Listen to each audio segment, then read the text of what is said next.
Good morning, Robin. Were you up late last night? You look a little out of it. No. You seem a little out of it. You look tired. really... I'm very tired. You look different. I look different. You look like you had maybe there's something going on last night. A little action in that apartment. Right. It was a big jam session. I missed it, if it was happening. Hey, listen, for all you guys out there who come up to me and try to get me to deal you Robin, I'm out of this. She does her own dealing. And a certain love interest of yours come up to me and try to... He's negotiating with me. I said, look... Is that right? You think you own me? Yeah. Yes, please. Yeah. Deal me, Robin. It was a very handsome gentleman yesterday begging for your favors. I said, look... If it was a very handsome gentleman, would he be telling me on the air, or would he have run up and said, Robin? You know who it is. I know exactly who you're talking about. He's been trying to deal himself, and now he's going through you. Every day. Give him some of your sugar. It's like running a gauntlet. Yeah. What do you do, a showdown? You don't know what I have to do to get here every day. Yeah, well, now it's getting to me. You and your lovers. I'm sick again. Oh, no. Wasn't I just sick? About a month or so ago? A while back, but it wasn't a month. I got a cold again. Oh, well. Very disappointed in myself. I take it personally when I get a cold. You're going to beat yourself up for getting a cold. I've got a sore throat and a drippy nose. Thank you. I got a sore throat and drippy nose, baby. But that really blows. That really blows. Thank you. All right, come on, turn that off.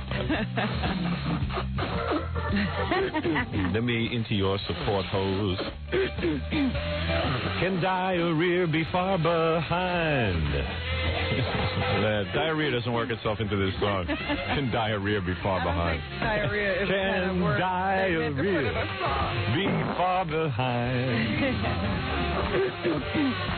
I can deal with a cold, but diarrhea ain't my kind of guy. Thank you. All right, good night. All right, come on, stop that. Nobody ever wrote a song about diarrhea. I think there's some things they name so they can't be put in songs. Yeah. You know, vagina, diarrhea. Right. Vagina and diarrhea. You never hear songs about vagina. All right, let's take a break. Of course, today's the big show when the zookeeper comes to ask for permission to work somewhere. And that's going to be fun coming down. Captain Jenks is going to play some previously unheard phony phone calls. Wow, we got permission for that, too? Yeah. Well, the zookeeper really wants to work. Hey, listen, I fully expect, for me, can you turn this off, the music? Thanks. Oh, thank you. Right, you feel so much better already? Let me take a break and I'll tell you everything that's going on. Right. Okay. Yes, fa. You know, Jack and I did this charity dinner last night, and we auctioned off some time on the show. Did you know about this? No. Well, you know, one of your buddies over at the record company keeps hounding you he has this big charity dinner for Nordhoff Robin. You know, I don't know why. What's his name, that guy? Harvey Leeds. Harvey Leeds, I don't know. I've met Harvey 3 or 4 times in my life. Somehow I became his buddy. Oh, you're his best friend. I know. Why is that? Right? Because he loves the show. I know, but why? But I've never encouraged that relationship. I've never gotten together with Harvey. He's a guy who sits in his car and listens every morning and thinks he has your life but can actually do something about it. You know, if I meet one more guy who tells me he has my life. Listen, Harvey is a lovely guy. But all I know is he acts as if we're close. But he can. I don't understand what Baba Booey says. He thinks he has your life, but he can do something about it. Well, yeah, because he thinks there's some connection because he's in the record company. He can get close to Howard. Yeah, you know what I mean, he can get close to. He can interact with Howard by putting guests on the show. I contributed. He sent me a card for a contribution to that Nordhoff Robin. I sent him some money. Yeah, that's his big pet charity. Yeah, I know that. Well, you do know him then. You know a lot about him. His pet charity. That's all I know. What he does for a living. So anyway, he hustled you and Jackie into... They have this big dinner every year, huge dinner, where they get all the presidents of every record company. Jackie worked for free? Jackie worked for free. Yeah, but you know why. They fed him well. Yeah, they fed him well, and also there's enough people there that he thinks can help him. Maybe give him a record deal or something. Keep dreaming. So what did he do last night? Jackie, I know how your mind works. You don't just do something for free. You are so on the money. I know I'm on the money. Who was there last night? Because I heard you just... in fact, when you were talking about it yesterday to me in private, I saw Jackie's eyes light up. Wow. Because everyone big in the record business is there, right? Well, every year they salute a person. You know, so last night it was a big salute to Ahmet Ertegun, the founder of Atlantic Records. Right. And then like Jerry Moss, the M in A&M Records was there. Right. So Jackie got to perform jokes in front of Jerry. Presidents of every, you know, like the CEO of Atlantic Records. Right. You know, all the different companies were there. So did Jackie go out and tell his chicken? No. It wasn't like Jackie come out and tell jokes. It was like we came out for 10 minutes and auctioned off a couple of items. I see. Oh, but Jackie did crack wise, I'm sure. Oh, a little bit, sure, yeah. Hopefully Jackie got to display some of his material. Yes, of course. You know he had to shine. Jerry, try to quiet down here while I take over. Oh. Well, they couldn't get you. I don't... Listen, I'm sure they were thrilled with you. No, they weren't. No, they weren't. That's the fifth time I called Jerry Moss Dennis Hopper. He kept calling Jerry Moss Dennis Hopper. Well, I'm sure you ingratiated yourself to him. Well, you know, if Jackie had a foot in the door, he would close it on himself. Did you get drunk? I don't remember. I was Did he get drunk? No, he wasn't drunk when I saw him. He was drinking a beer, but he wasn't drunk. Right. I was pretty shot. But I left early. I left very early. There was a lot of dinner left after I left. Who knows what happened? And you left Jackie there. And Jackie was there, and you know. I think I was making out with Clive Davis. Was Clive Davis there? Yes. So was Jackie giving you his rap like, you realize who's in this room? We were pretty excited. If all the people in this room were to die right now, you realize there'd be no record industry? No good deed goes unpunished. I wish we could get a straight answer out of you. Yeah. At least Gary can answer questions. Talk to him. No, Jackie was pretty normal last night. Was he? What did he do? Did he go around the room talking to people? Did he circulate? No. We said hello to some people that we knew, but we didn't circulate to anybody important. So what happened when you and Jackie got up there? What did Jackie do? I did the auctioning, and Jackie was, cracking a couple of jokes. What did he say? Was he on fire? No, I was. I was talking to Gary. No. You didn't want to answer. You didn't want to answer. Jackie felt a little uncomfortable because he doesn't really know the record business. So even if you throw a name at him, sure he does. He makes his own records. He's in the record business. He's as in it as a. He's as big a producer as anyone there. Like if you tell Jackie Charles Koppelman's he's in the room. He's the M in Off Our Rockers Productions. Yeah. If you tell him like Charles Koppelman's in the room, he doesn't know who that is, even though it's like a really big guy. But he knows it's a big guy. He knows it's a big guy. So right. I think Jackie's big joke last night was, hey, I've loved Ahmet Ertegun ever since I saw his name on the bottom of an eye chart. There you go. I thought it was pretty funny. That's good. I like that. Toastmaster General. I'm going to make him the Toastmaster General of New York State. I love the job.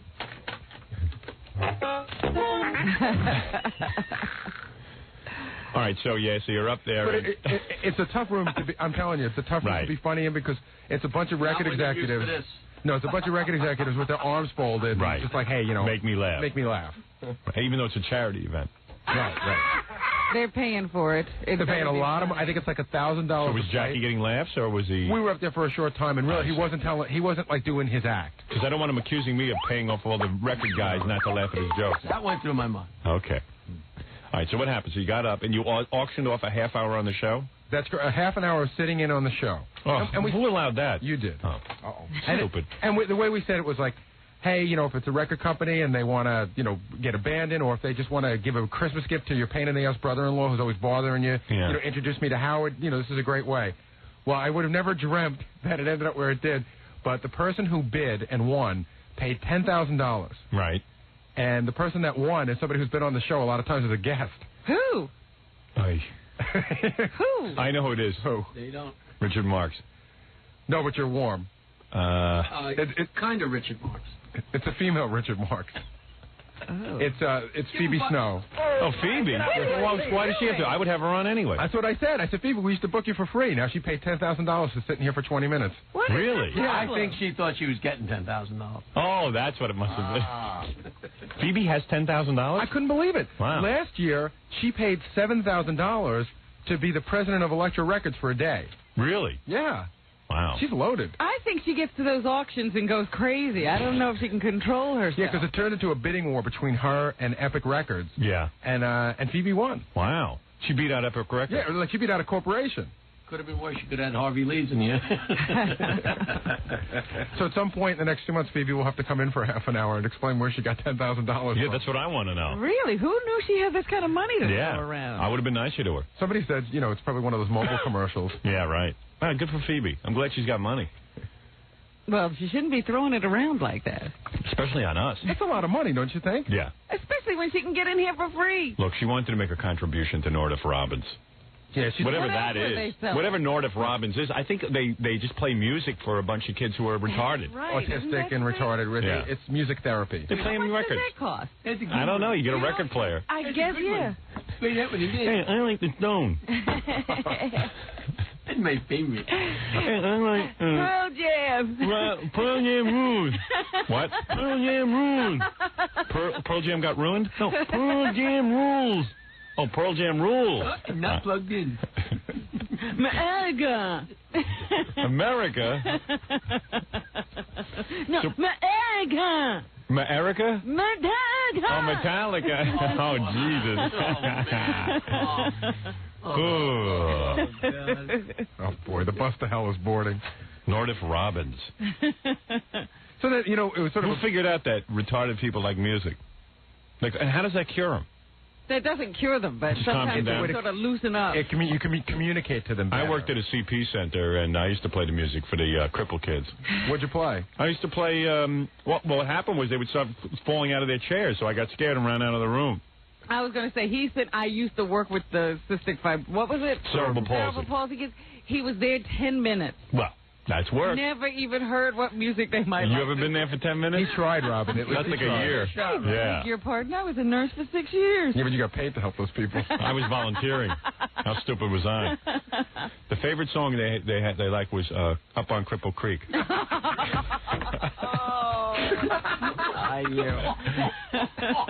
Up on Cripple Creek, she defends me. Cripple Creek. She defend me if I... Sprung a leak. She was a dream if I ever did see. She defend me. Jerry. Jerry, I love you. Jerry, I love you. Voice me. Yeah. But so who figured out? Like, I can't, you know, because I sent in like $1,000. You know, I couldn't attend. That was pretty nice. Well, nobody asked me. But no one's accusing you. No, I would have given. I received a card at my home. That's what I'm saying. If they had sent me, No, but this isn't about you. I'm telling you what I gave. If they want contributions, Robin, they should send to all. If you want a contribution, I'm sure what they'd really love is next year to have you be the auctioneer. No, thank you. There you go. Money, not time. Is that correct? So I sent it. You know, That's right. you feel kind of bad when Phoebe's sending in $10,000. But hey, look. And you're saying you have no money. Well, not that kind of cash. I ain't sending in no $10,000. I mean, maybe to like AIDS research, but not to like playing records for retarded kids. That's got to be, you know, low on your. Record companies, you know, it's big name, Yeah. big ticket items. It's like $9,500 Epic Records, and you know, $2,500. And all of a sudden, Phoebe Snow, she's just a person. $10,000. Yeah. That's a lot of money. Yeah, that's not a company. I'm sure she can't make good on that. You think they just let her do that? Yeah. She might have the backing of a record company. Right. She might have had someone's back. But I'm pretty sure she doesn't. Well, hey, listen, guys, I don't know We her will financial. find out when History she's would in point here. to that. Maybe Paul Simon was super generous with her. Woodstock wasn't paying that much, was it? I don't know. Oh, you got to ask her about that when she comes in too. She had a terrible experience at Woodstock. Yeah, good. Oh, I'm happy always to see Phoebe. Good. We haven't talked to her in a long time. Super talent. But, yeah, that's an interesting charity. I'll ask, maybe Phoebe knows something about it, like how does music cure or help retarded people? And autistic children. Yeah, I mean, like, what's it do? Mental. I mean... Well, they give you this whole pamphlet, and they say that, like, kids who just tuned out the whole world before, when they hear music, they respond to it. But I don't know what that does. Yeah, but a dog responds to music. Yeah, but these children aren't responding to anything, apparently. Oh, I don't know. So at least they do something to music. So what do? They jump up and down? Yeah, they're trying to get away from it, Hey, look, but the kids, at least that's a reaction. The kids are jumping up and down. Well, gee, there's a breakthrough. Turn it off. Yeah, turn it off. Where do we go from here? I like it better when they sit still in the corner and bang their head on the wall. Like a metronome. Gnome. Whatever. Did you see? I just need to bring this up. Go ahead. Did you see this? I felt so sorry. There was this older couple on the news, and they have like a retarded adult child, and they don't know what they're going to do. They're trying to raise money for her, and they don't know what they're going to do. And I felt so bad. She has to wear a football helmet because she keeps falling. It was easy to figure out at Woodstock. Oh, dear. Hey, Fred, maybe we ought to get you a football helmet. Yeah. They live in this little apartment, and they said that she fell once and hit her head on the stove. Yeah. So the parents are old, and they can't watch her all the time, so they keep...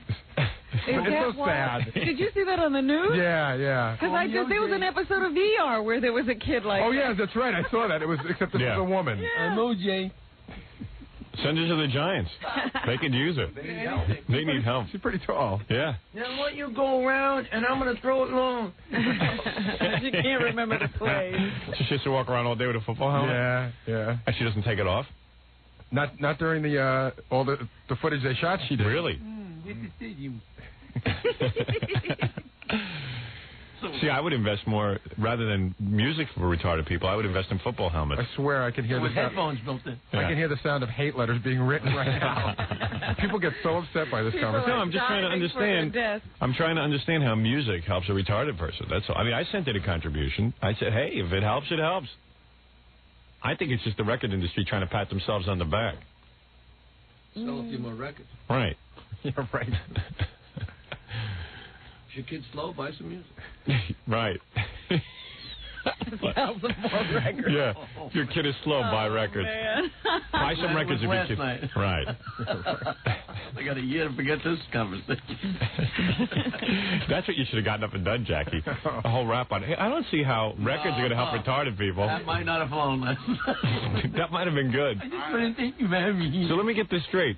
I put on Metallica, and that kid's cured? I'm better now. I can go to college.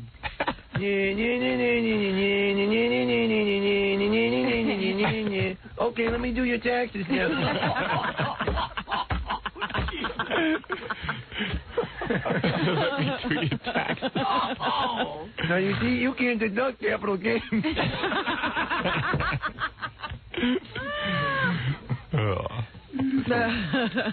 All right. You know who else was there last night that was looking pretty good? Kennedy.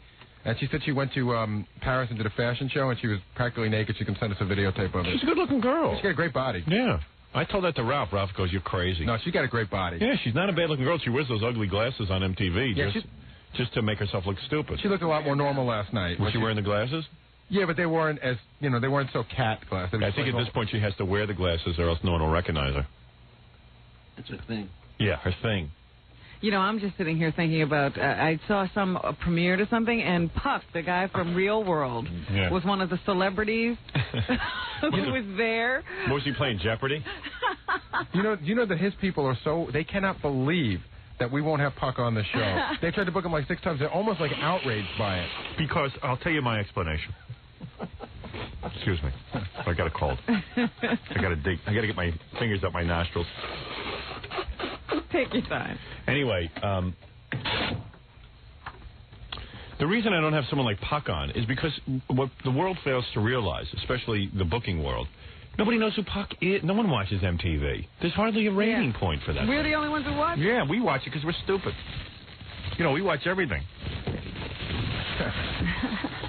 They should book him on Retard Jeopardy. Play him some music. I like him. I think he's great. But, I mean... Well, you should have seen the way he was wearing his hair. He had spiraled those... he doesn't have that much hair to begin with. Yeah. I guess that little crew cut of his had grown out some. Yeah. So he took some, gel or something, and he spiraled the 2 sides up into horns. Yeah. I mean, So they were right in the front of his head. I think he's great, but, what am I going to do with him? Who knows who he is? Yeah, what are you going to talk to him about? Yeah. The Real World? 3 people watched that. Yeah. All right, let's take a break. I like it, and I can't find it. Yeah. Let's take a break, and then we should talk about DeBella coming up, take some phone calls. We've got a million things. How did you sleep last night, knowing that this was going to happen today? I actually forgot. I did, too. I went to sleep fine. I mean, yeah. We've done so many shows at this point that you forget. But my feeling on it is this. DeBella is coming here to ask. You haven't spoken to him before now. No. Not at all. Haven't had any contact. This was all arranged through other people. Just wanted to. I'll tell you something. It was a big buzz at that industry thing last night. Like all the record guys who dealt with this cannot believe that this is going to happen. Well, who would ever believed it? But here's my point. He has to come in and display. I am going to ask him questions. Mm-hmm. And he has to display a conciliatory attitude, a reverential attitude, and what? A willingness to answer our questions honestly. In other words, if I say to DeBella, hey, DeBella, how was it when we were standing outside your window with 10,000 people all singing Baldy Baldy? He can't be like Jackie and give joke answers. Yeah, I don't want to hear that. If you're going to be a dope like Jackie, don't bother coming in. Now, Howard, I'll tell you something. I've spoken to a lot of people. Right, Jackie? All right, there you go. Playing some music. I've spoken to a lot of people who, who knew him. Everybody that ever knew him has been calling here, and nobody believes that he's going to be able to pull this off? To be reverential to you. They just can't believe it. Well, he's going to have to be, or else he cannot work. At least he can't work where I approve. Yeah, the opinion it's going to be like, nothing bothered me. Right. I don't want to hear that. He'll just offhandedly say, oh, yeah, Howard, you're the greatest. Right. Let me tell you something. I'll tell you what wins me over, all right? I can't speak for anyone else on this show. I know what you're going to say. When a guy comes in and you say to him, what was it like when you were losing? And he says, I got to tell you something. It was pretty awful. It was the most painful period of my life. Let me tell you exactly what happened to me, where I was the day. That gets me. I don't want to hear some goofy, goofball answers. Does he still have that mustache and Gary's teeth? Yes. That doesn't change. He's got my teeth? I was wondering where they were. He's got your teeth and your mustache. But, you guys know what I'm saying. I don't want to hear nonsense. Because I think that a lot of people figure what's going to happen is just DeBella showing up will take care of everything. Right. And it doesn't matter how he handles himself or what he says or how little candor he displays. Listen, I know the guy's in pain. He went from being the #1 disc jockey in Philadelphia to cutting people's lawns. That's a far fall from grace. See, I want to hear all about that. Who hired you? Well, I've got somebody lined up that hired him. Really? Yeah. And he actually cut the guy's lawn? It was his parents' lawn. He didn't cut the lawn. He said he handled more of the flower beds and the mulching. Really? I swear that's what the guy said. He was a mulcher. Oh. Hoo-ha. Well, we'll get a report on how good he was. Well, anyway, you see, so let me say something. The guy is in pain. There's no question about it. That was the idea. Well, we want to hear that. We want to know about it. That's all. And we want to hear that he's changed. This experience has changed him. Right. How has a person grown from this experience? He should think of you as his therapist. Should be open and tell everything. Wrong. He should think of me wrong again for the millionth time. Is this a sort of a celebration from? Wait a second. Is this a sort of award for $1 million? Yeah, you get a prize. Yeah, you get a prize. You get to leave the room. What he should think of me as is a guy. Let me tell you something. He should think of me no differently than that guy who interviewed him in the back of his lawn, and he should. He was answering the questions honestly, or what he believed to be honest at that point. He now must be honest with me. He must come in here with an attitude. You want a real guy sitting here. Right, Robin. Robin understands. She knows what I'm after. She's brilliant. That's right. Thank you, Jackie. She listens to music. That's my opinion. I was listening to it just before it came in here. Mm-hmm. Gary obviously was too close to all the retarded people last night. It wore off on him. I think he got stupider. I agree. Howard, that's not true. They would never let any of those people out to dinner. They wouldn't know that. No, because there were forks on the table. All right. You two good Samaritans should be very proud of you. No, hold on. Yeah, right. One thing you haven't decided is when is this going to be done? What is that? When DeBella comes in here, at what point does it mean that Depends on how it goes. I can't predict if it's going well. Sometimes Gary lets his guest sit in here for an extra half hour because he's off doing something. Yeah, right. No.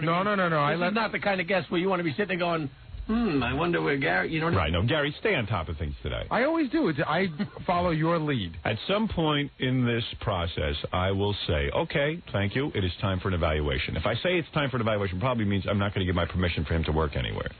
If I turn to him, I see things are going well, I'll say to him, okay, you have my blessing. You've done it. But that's right. Now, this whole event when he's in here is then followed by a press conference over Understood. And the press conference could be news. I mean, the news will be whether there's patching up of the ways or none. I assure you there's been no discussion between me and the zookeeper, that's for sure. And I know you haven't discussed anything with the zookeeper, nor has Gary. No, I've never spoken to him directly. It's always been through, other parties. I was going to ask Gary, do you want Gary in on the commercial breaks as well? No. Yeah, of course. And skip your 8:30 nap, Gary. Stay close just for today. Howard and I were talking on the phone the other day. He goes, listen here, if I got to be in there, you got to be in there. Right. Well, we've been instructed already. Well, first of all, yeah, I told Jackie. I said, Jackie always runs out. You got to hold him in bolts there. out the door. I said to him yesterday, in all seriousness. Yeah, I said in all seriousness. Fred never leaves during the commercials. Jackie, Fred runs the commercials. And then he runs out. Jackie runs out during every commercial break. Yeah. Every break. Because he drinks so much damn liquid. He's peeing, he's phone calling, he's doing all kinds of In fact, things. he's very funny because the other day we were having a discussion in there and Jackie was held up for a moment. He moved me out of the way. I was blocking the door. He pees, he empties himself, then he goes and eats. He fills himself, he empties. That's how I maintain my fatness. Yeah. And then he goes into his little LL Bean canvas bag, and he's always rearranging stuff in there for the day. Yeah. Is that right? There's all kinds of things. That's like Jackie's lifeline is that bag. Yeah, it's a beautiful bag, by the Are way. you starting a war, Gary? No way. Jackie, you're the smartest guy. Where does he keep that LL bag? Right down on the floor there, actually, right? it's really funny because he keeps it in the guest lounge, right. And I can't tell you how many times guests have either looked in it or almost taken it with them because they think it belongs to the... Oh, I keep it there instead of my office. now he's made it. You don't have an office? Here we go. Here we go. Where should I put it? I have an office back there for all of us. You could leave it in there. The joke bag. But people, a lot of times, publicists... Jackie, you don't feel that the office back there is a good spot to leave it? Where? Back in our office. The show office. Were you and Ralph Bond? Oh, my God. Yeah, I'll put it back He's there. always on the outside. He's the outside. You're keeping him out. I thought I was putting it in the best You spot. are keeping him out. I keep you out of the room. I thought I was putting No, it... it doesn't bother us, but shut up. celebrities have almost taken it. Let me see your bag, Jackie. Let me see what's in I there. will not give you my bag. Let me see what's in it. No. I will not give you my bag. What could he be rearranging in there? I think. See, look, he's doing it now. I'm looking at my Jokeland newsletter. He's always in there. I've already read it. Invoices. I've seen your newsletter. Here it is. I didn't have one. You better give me one. Let me see you read this. I'll give you one. Well, I'll pay for it. Let me see your bag. Come on. Hey. What's in that silver bag that you have in your bag? My freebies from last night. The free stuff from last night. Did you take it home? Yeah, of course. Norda Frobman's freebie bag? Every year you get Sinatra duets too. You get a Hard Rock T-shirt. You get some other album. Oh, the Plant Page album. Oh, I see. Wow. And the program. Everything you don't need. And Calvin Klein perfume. Stuff I don't even want. All right, let's take a break, and we'll come back. We'll go to our Let's phones. not fight among ourselves today. We have someone else to fight Right, with. this is exciting. We'll be so busy fighting among ourselves that we'll never get to DeBella. All right. Ignore it. Yeah, what does Jackie do with that bag? He's always rearranging. But he does. It's like a file cabinet. Yeah. He really always has his fingers in it. He appears to know what's in it. You know, it seems Jackie makes his job seem really important. I know. He always has like tons of files. Right, Yeah. because don't get the LL Bean bag confused with the briefcase, which Right. is kept in the office at all times now. Right. And that's got a bunch of, like Rolodex folders, and he fingers Well, I'm through glad those. you're not anal retentive about your notes in your office in there, Gary. It's not about me, Jackie. Oh, sorry. I'm just wondering what he's doing. I'm writing a book. It's very confusing. He's got a whole thing. He's got this big canvas beach bag. Yeah, and he's got the briefcase. Well, the briefcase, I think, is for all his jokes. And the LL Bean bag is for all his off-our-rockers. They just have crap that I accumulate. Can I look in it? No, you can't. Why? I don't want I'll let you look at mine. I don't want I have nothing to be embarrassed about. desire to look at your briefcase. All right. Well, I have a desire to look Why at does yours. he have to run out in the middle of the show? To go to the bathroom. No, but he goes into the LL Bean bag. Yeah. That's why. From time to time you do. Sometimes you do. Yeah, sometimes after the show, I go in and look at my bag to see if I have to make some calls. Well, that's the bag- best move. The bag tells you if you have to make calls? Time to make calls. Hey, I bag. do stupid things like look for the phone number of the person I have to call. Really stupid crap like But that. what is in that bag? I mean, it really is always packed to the brim. Of course. You know, when he's I'm back a very there, important man. when he's back there in Jokeland, Yeah. the bag is between his legs. Yeah. So he's making a call. You need something between your legs. Why don't you put a cork in it? What are you keeping that bag? No, seriously, tell me what's in there. In my ass. So you're always in that canvas bag. You're going to need help when that bald son of a bitch is sitting there. You're going to be looking over here like I'm your friend. And you know what? You haven't got a friend in this room, Howard. Fred's my John, friend. look at this a-hole. Fred's my friend, my friend. Well, so far, he hasn't pissed me off this morning, so I'm still on your I side. read Fred's interview and Stepping Out. He's my friend. All right. He'll have a scintillating conversation going with the Bella. You watch. Yeah. Fred doesn't talk to any of the guests. There are He's gonna times wish when you were guests. nice to me today. You're right. There are times when the guest will be sitting here, and like I've run out of stuff to say to them in the commercials, and this is someone we're friends friendly with. Jackie's bag, right? And Fred will sit there, and Fred will be sitting there. Jackie runs out of the room, and Fred's looking at it like uncomfortable, right. isn't it? And the guest will like even say hi to Fred, and Fred won't even say hi back. They think he's a mute. And I go, Fred, say hi. You have to tell him? Yeah, right in front of the guest. I go, That Fred, wouldn't say have hi. anything to do with the fact that I have headphones on and listen to commercials. No. Guests think I don't he's a know. mute. Just curious. He doesn't say anything. Fred is so ridiculous. He doesn't even listen to the commercials. He's got those headphones off while the commercials are on, because I always have to tell him when we're off the air. It's true. But he can't Usually hear when the we're guest. off the air, Robin, I'm over by there trying to get more. Sure, So it's so sad that guy can't talk. Fred has never discussed anything with any guest. Oh, that's such a lie. That is such a lie. That is not a lie. There are days when you sit there and I'm actually talking to the guest and I start feeling uncomfortable because I'm like monopolizing the conversation. I'd like to see that day. What guest was that? Well, don't hide in your little glass booth and come over from Fred, what guest was that? What was that? What was Actually, just the people who come in, you know, like the spanking people and stuff like that. Not those people. Oh, those people you talk to. I see. the normal folks.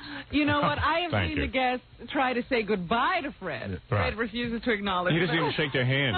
Robin, I'm in the middle of commercials. Why are you doing He's always He commercially. refuses to acknowledge I know. We'll Never stop, spoken to a won't do That's anything. such a lie. That's such a lie. But go ahead.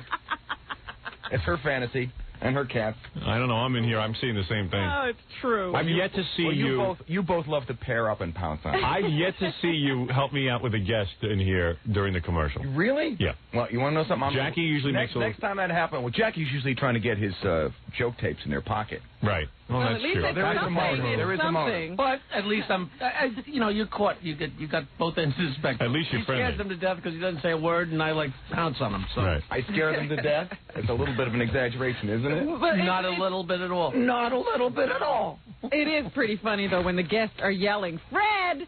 Fred! Goodbye. I'll tell you the what, guy in Robin. the Well, I'll let corner? you run the commercials for one day, and we'll see how much of a conversation that you have with them.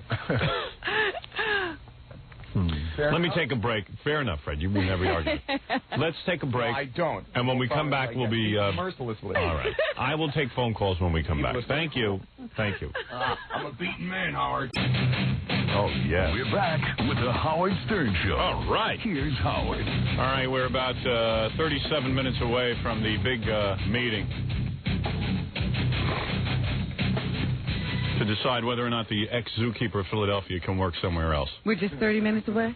Well, maybe. I don't know. It might possibly 40. It's somewhere in that range. All right. Somewhere in the 30 to 45-minute range. Everybody was asking me, even on the way in, when is it going to happen? The Why big can't I zookeeper be in? confrontation. Yes. Well, we'll see. We'll see when he gets here, and we'll work it all out, or possibly not.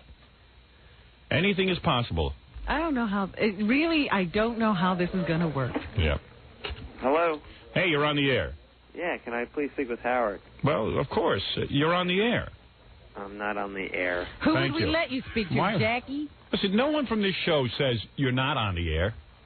I'm not on the air. You're not on the air now. Well, it doesn't matter. He's right. He's not on the air. He's I've never hung up gonna on be him. on the air You're on the air. Hello? Hi. Yeah, Howard. Yes. I'd just like to know that now what costume you are sitting in.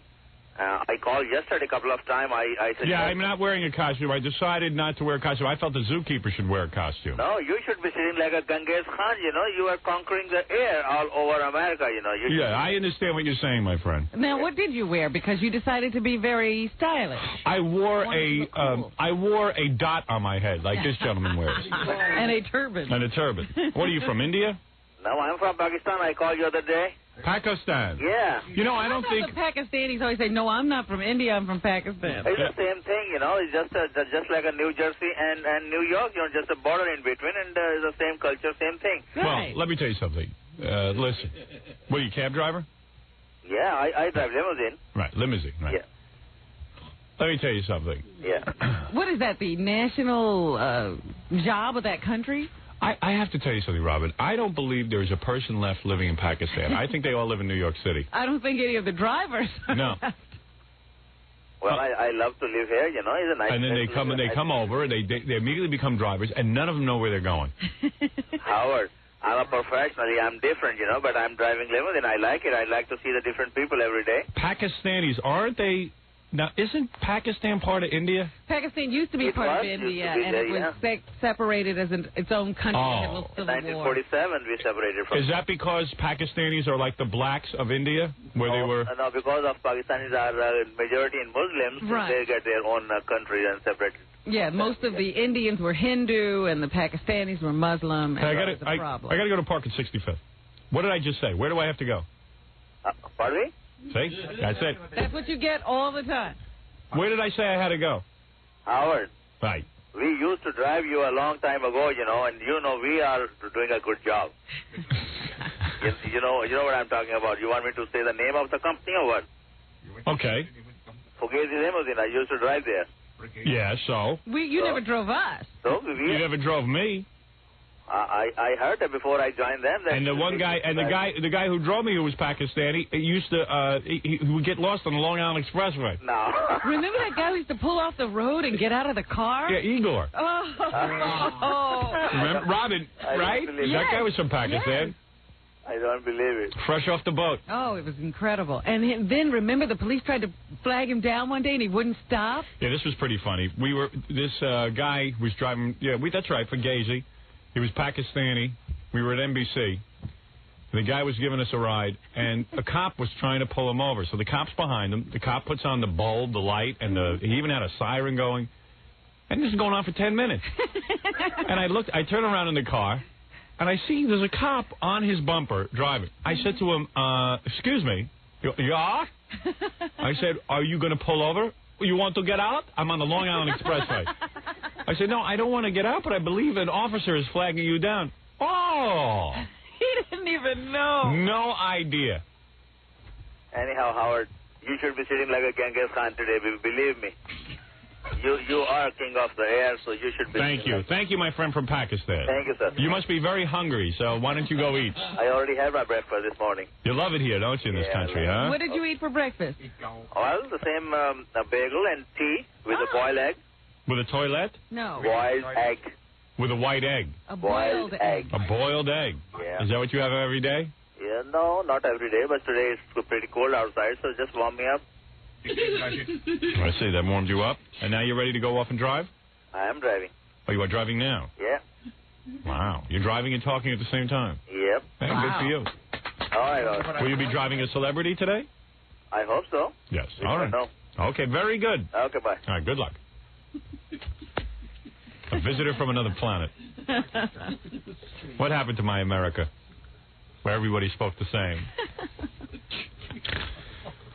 I like that guy.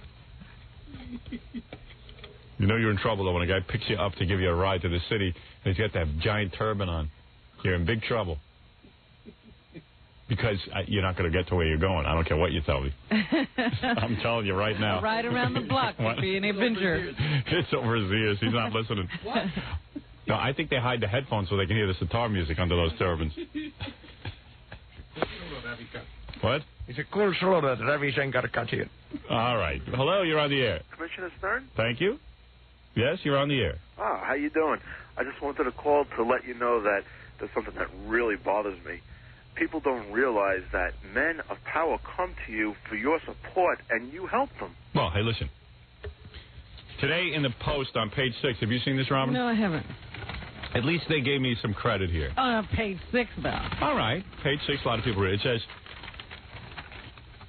Pataki's unsung Mario Mashers.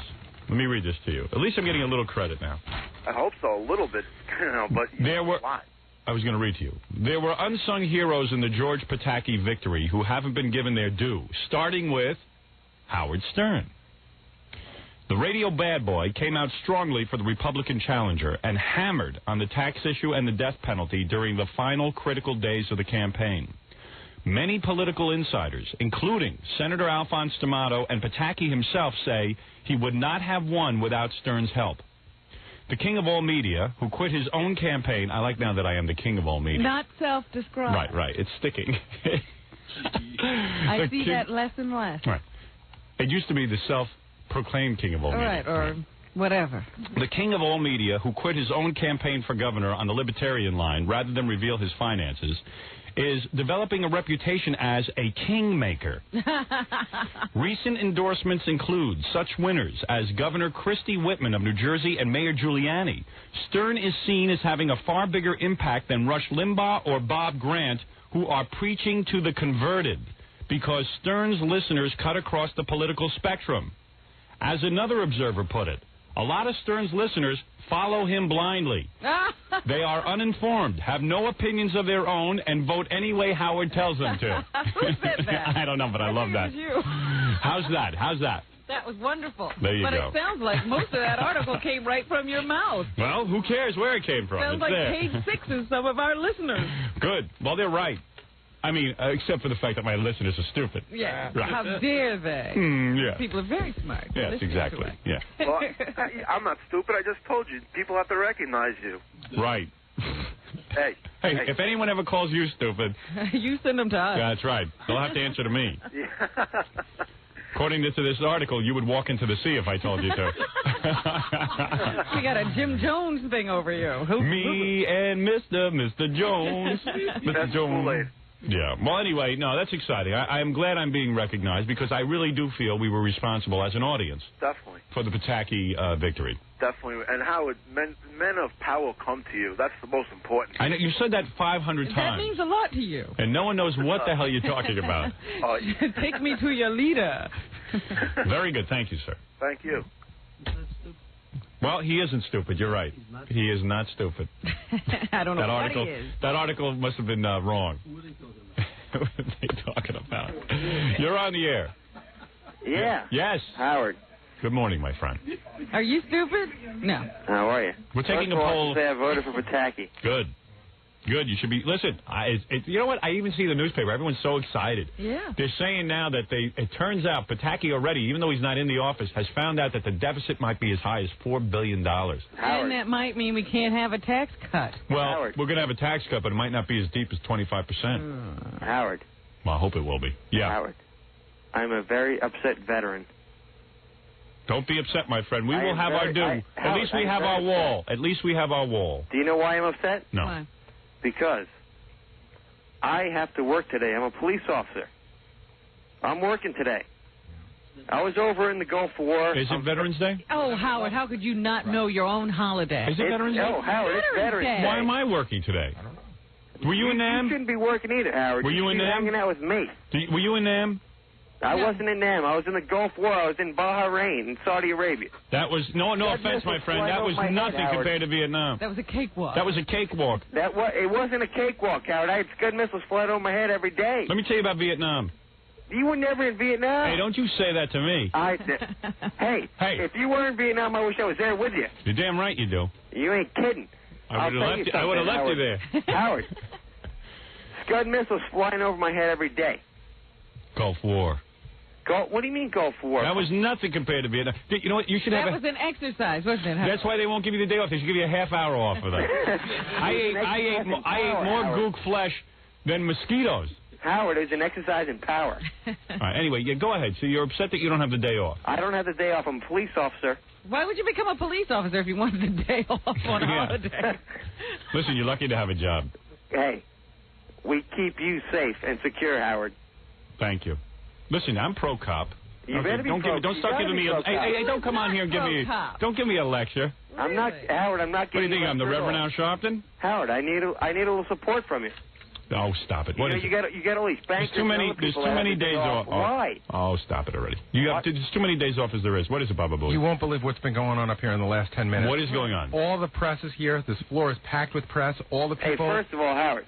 Oh, boy. Go ahead. All the people that are going to talk about DeBella's life are here in a room. They're already Yes. discussing what they're going to do. Oh, this is beautiful. Wait a minute, you're going to keep all those people separate. Oh, yeah. Oh, yeah. Oh, yes. Oh, believe they asked if I would. Yeah, go ahead. It's just very exciting. Captain Jenks is here. Mark Drucker's here. Oh, what a show it's going to be today. Pat Godwin's here. Oh, the great Pat Godwin. Did Pat write a song? Yeah, Pat has his arm in a sling Yes. and has been practicing to play Really? with a bad arm just so he could do this. Oh, boy. The Nuclear Fish are here with their new song. Should we hear that now? Yeah. It's very exciting. Let Lots me of hear press out there. Penny Crone's here. Channel Penny 10. Crone wants to go for this? Channel 10 from Philadelphia, the CBS affiliate. There's a lot of people out there. Now, the press understands that we have to talk to DeBella first, and then we'll come out and make our pronouncement. Yes, don't let them see him. Right. No, they know that. All right. Wow, this is exciting. Now I can't. The halls are full of people. What is the song the Nuclear Fish will do for us? Well, it's to the tune of We Didn't Start the Fire. Remember they did You Will Soon Be Fired? Yes. But they've updated it. Oh, I see. For the current time. All right. Let me take a break and see what's going on out there. And we'll be back right after these words.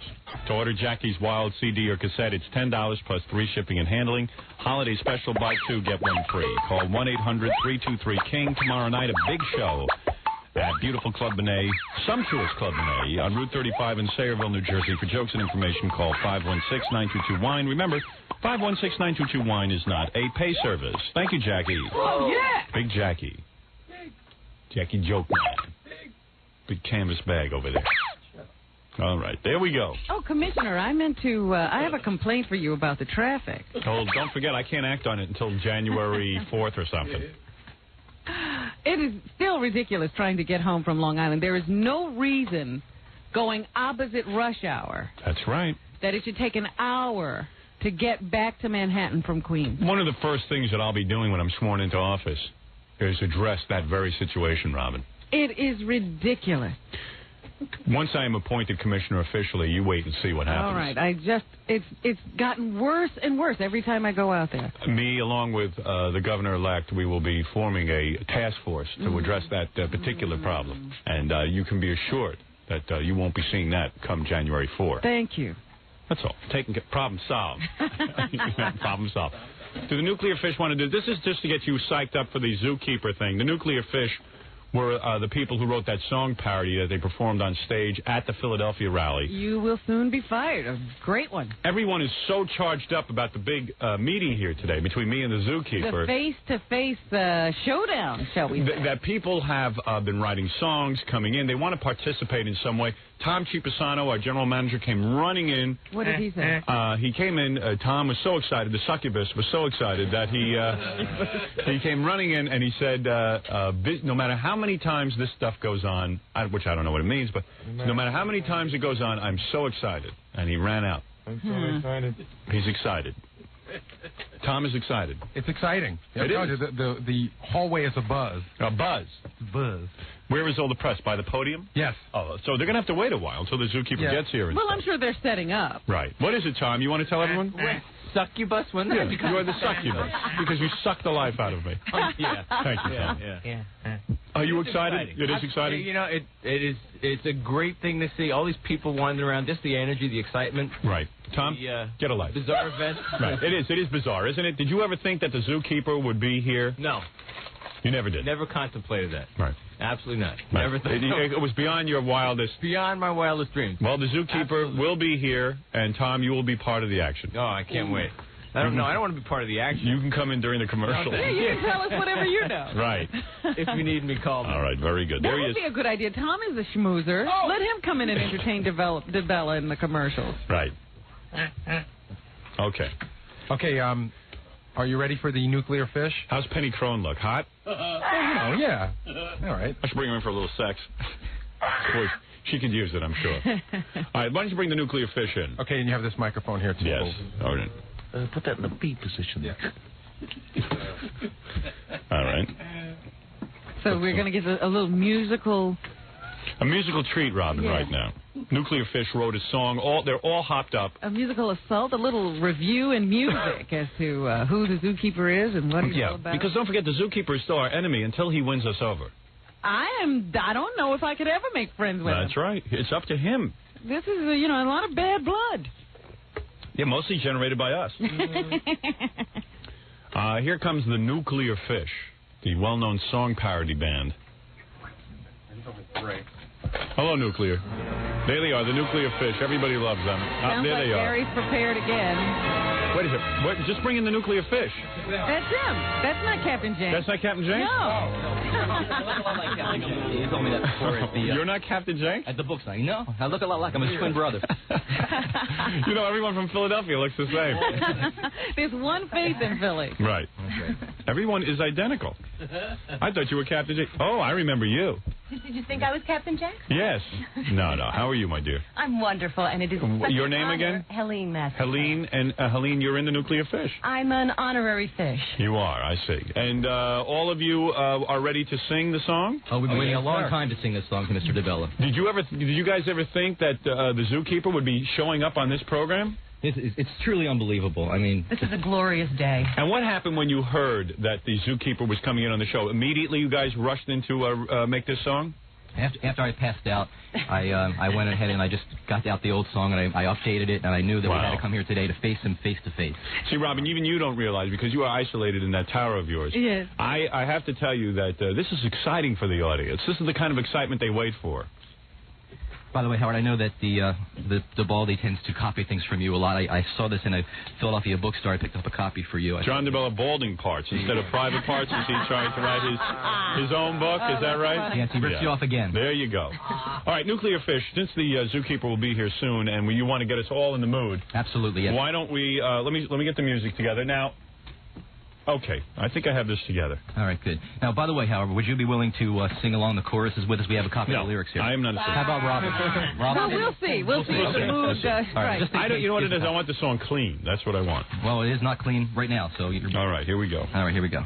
Okay, is everyone ready? Everyone knows their part? We think so. We think so. Okay. Yes, indeed. All right, here we go. What's your story? You weren't in the Nuclear Fish. You were part of another group, weren't you?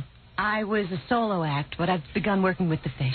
Good for you. How's your body? Since my balding little dickhead fame. Yeah, let me see. Stand up. Let me see. Oh, you were... I knew you looked I know. familiar. Not a bad body on you. Well, that's for you. All right, sit down. Hey-o. Hey-o. Thank you. All right, here we go. The Nuclear Fish. This is a song about the Zookeeper, updated.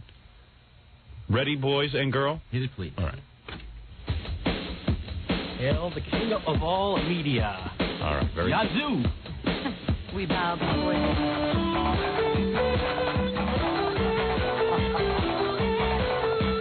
Goofy looking chrome dome, bet you're short a chromosome. Landscaping loser, time to cut the grass. Dim-witted douchebags, zoo that makes me gag. No talent, walrus face kissing Howard's ass.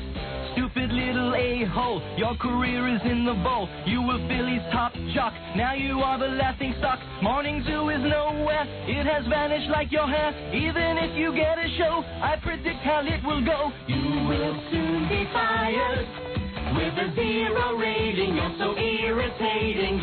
You will soon be fired.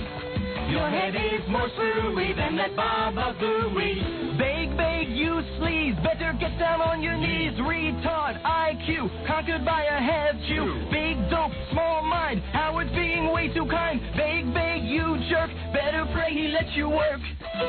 Wow. License plate says Yazoo. All of Philly laughs at you, stealing all of Stern's bits, stupid mustache. TV show went down the tubes, rather look at Robin's boobs. Your moronic humor belongs in the trash. Mark the Shark Drucker thinks that you're a failure. Nothing's clever that you say. Take a major cut and pay. Haven't got a friggin' clue. Your career is nearly through. You deserve to lose it all. It was fun to watch you fall. You will soon be fired with a 0 rating. Silly celebrating. You will soon be fired. Your head is more screwy than that Baba Booey. Sing along. You will soon be fired with a 0 rating. You're so irritating. You will soon be fired. Your head is more screwy than that Baba Booey. Howard forever, Baldy never. Yes, very nice job. Nuclear Fish nailing it. Nailing it down. How long did you practice that? We just practiced it for the first time right now. Is that right? Wow, that is unbelievable. Yeah. And you know, I don't know who that was more insulting to, the Zookeeper or Billy Joel. I don't know. I was going to give you oxygen through that song. I'll tell you that, dude. That's a hard song to sing. Very difficult to sing, yes. Well, you've certainly got us all in the spirit of course, the Zookeeper coming in. Yes. All right, Nicky Hoy to you, everyone. And let me ask you something. With the what questions do you have for the Zookeeper? You guys, why were you so motivated against the Zookeeper? You didn't like him because, did you say he made fun of you or something?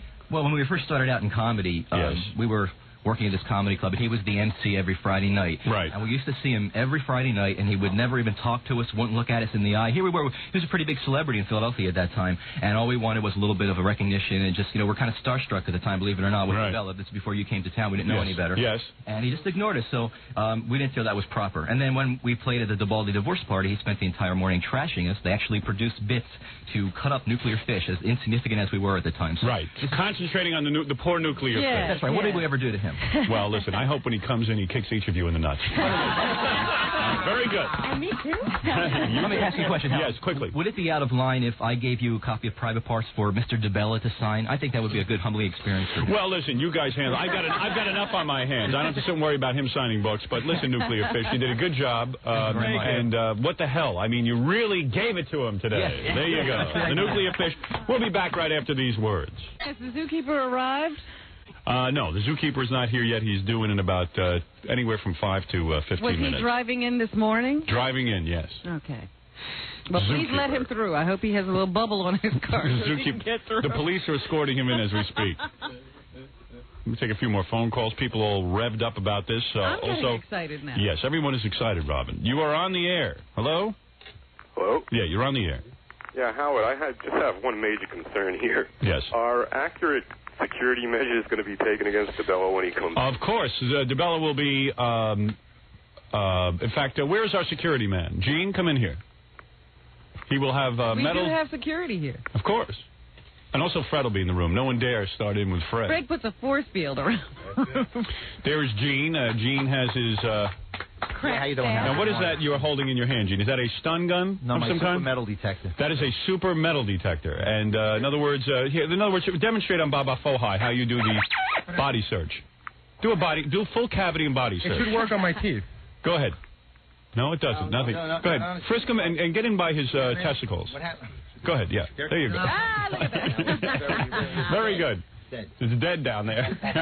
But everything else is okay. Gary's clean. He's good. Okay, so you will be doing that on the Zookeeper? Sure will. We got to do that in here so I can see. Yes. Oh, it'll be right in front of your eyes. And he will be cuffed until he is clean? Wouldn't it we'll be just funny? tie him up. I didn't. We don't want him to get too crazy. Gene was with the secret forces in Saudi Arabia. Is Gene, that right? yes, absolutely. Gene served in Vietnam and also World War II as a water why boy. not the first? I'll be ready when he shows up. Talk about your days with the special forces. Go ahead. What's there to say? It was in the. You're supposed to say it's top secret and you can't comment. Yeah, but New you York did City was a train. great place to be. So. Yes. You did train OJ, didn't you? Yeah, you trained OJ for the SEALs movie, didn't you? For the did you know OJ at all? Oh yeah, sure. Yeah, you trained him? No, I didn't train him for anything. What happens is I stayed away from him. I see. And talk about when you caught the Lindbergh kidnapper. Your first case as a child. That was the first one, but I had a lot of help on that one. Now, your assistant's name is Dick Shawn. Is that who this is over here? That's good old Pete Duran. Oh, look at Pete. Wow. Pete, you were in Vietnam, were you not? That's correct. That's right, Special Forces? That's correct. Absolutely. See? How many gooks did you take out? Here and there, a few. And you used to bowl bocce with the gook baby heads, right? got it. Exactly. There he is. So these are the type of gentlemen. These were guys you served with. Yeah, so certainly an issue of security. There's no issue of security here because we have two of the top guys. We have the crack guys. That's right, crack guys. Thanks, Robin. I appreciate that. Both these men were in Special Forces in Vietnam. Am I correct? Correct. That is correct. And you were a Green Beret, were you not? That's correct. Yes, that is. Is it true that you could punch a man in the nose and shove his nose into his brain with one move? Vice versa, too. What, excuse me? Vice versa. Wow, very good. Isn't that something? But so you two should be congratulated on your sheer force and terror that you've rained on the Vietnamese people. Thank you. That's why we're here with you. I'm with you. I supported you in that war. All right, thank you. Does that answer your question, sir? Oh, I rest a lot easier now. Exactly. The first thing I thought of when I heard this was that DeBella slipped out. He's going to kill Howard. Well, you know, as Jackie, the joke man himself, has said, and very rarely is Jackie a judge of human nature, people have flipped out for a lot less. When you consider that the Zookeeper was the #1 disc jockey in Philadelphia, he used to walk around with his head held high, and we came to town, and now he is literally this is not a joke. He's like a peacock, Howard. I will never forget the strut on this man as he was walking around the casinos in Atlantic City. Now, we were talking about a party where there was Spencer Christian and Oprah Winfrey, and nobody had a bigger attitude than the Zookeeper. He ruled the roost. And now he literally cuts people's lawns for a living. No kidding around. In fact, Gary, get the guy on the phone who hired the zookeeper to cut his lawn. Zookeeper Lawn Service. What was the name of that company? Was it his own company? I don't know. Baldies. Zookeeper. Lawnkeeper. Groundskeeper. Groundskeeper. But can you imagine? I mean, I'm sure that there is a tremendous... He used to have parades in his honor, and then he was tending lawn. Right. That cannot be easy. I don't say it's easy what he went through, but I had to bring him down. And now he's doing the right thing. He's coming here to ask my permission to work. Am I correct, Robin? Absolutely. Where's Baba Booey? Baba Booey is lining that up as we speak. All right. He is lining up the guy who actually hired DeBella's lawn service. Now, from what I understand... I don't know if he was working for somebody or he opened his own company. No, I think he had his own lawn company. Uh-huh. But he would come to the house, and while, I don't know, this guy says he never saw him mow the lawn, but he would work the flower beds. Because I would imagine there'd be a big demand to have the zookeeper do your lawn. Right. He did the mulch. Hi, you're on the air. Yes, Howard, this is Mike. How you doing? Hey, Mike. So you're saying at your parents' house, they hired the zookeeper to cut the lawn? Exactly. Now, was this the zookeeper's own lawn company, or was he working for someone else? This is his own lawn company. What was it called? What was it called? I don't know the name of the company. Yeah. I travel a lot, and one day I came home, and I was sitting down, and I came inside, sat down on the couch, and I see people doing lawn work outside. And I was outside. Are you hyperventilating because you're nervous? No, actually, I just got out of the shower. Oh. You do aerobics in the shower? Is that it? No, I get out of the shower and you're drying off, and all of a sudden So you are completely nude right now? No, I'm in a pair of boxer shorts, actually. Oh, that's a nice picture. Hey, now. Anyway. Are you muscular? Oh, too bad. How much do you weigh? All right, so, okay, I shouldn't allow that to get in the way of the interview. Anyway. All right, so you come home and you see the zookeeper out there. What was the lawn company called?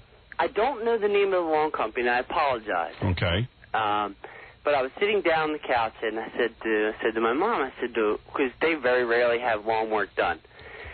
And I said, what, who's outside or whatever? And I looked outside, and I didn't pay any attention to it. I was watching TV, and I looked, and then finally it hit me.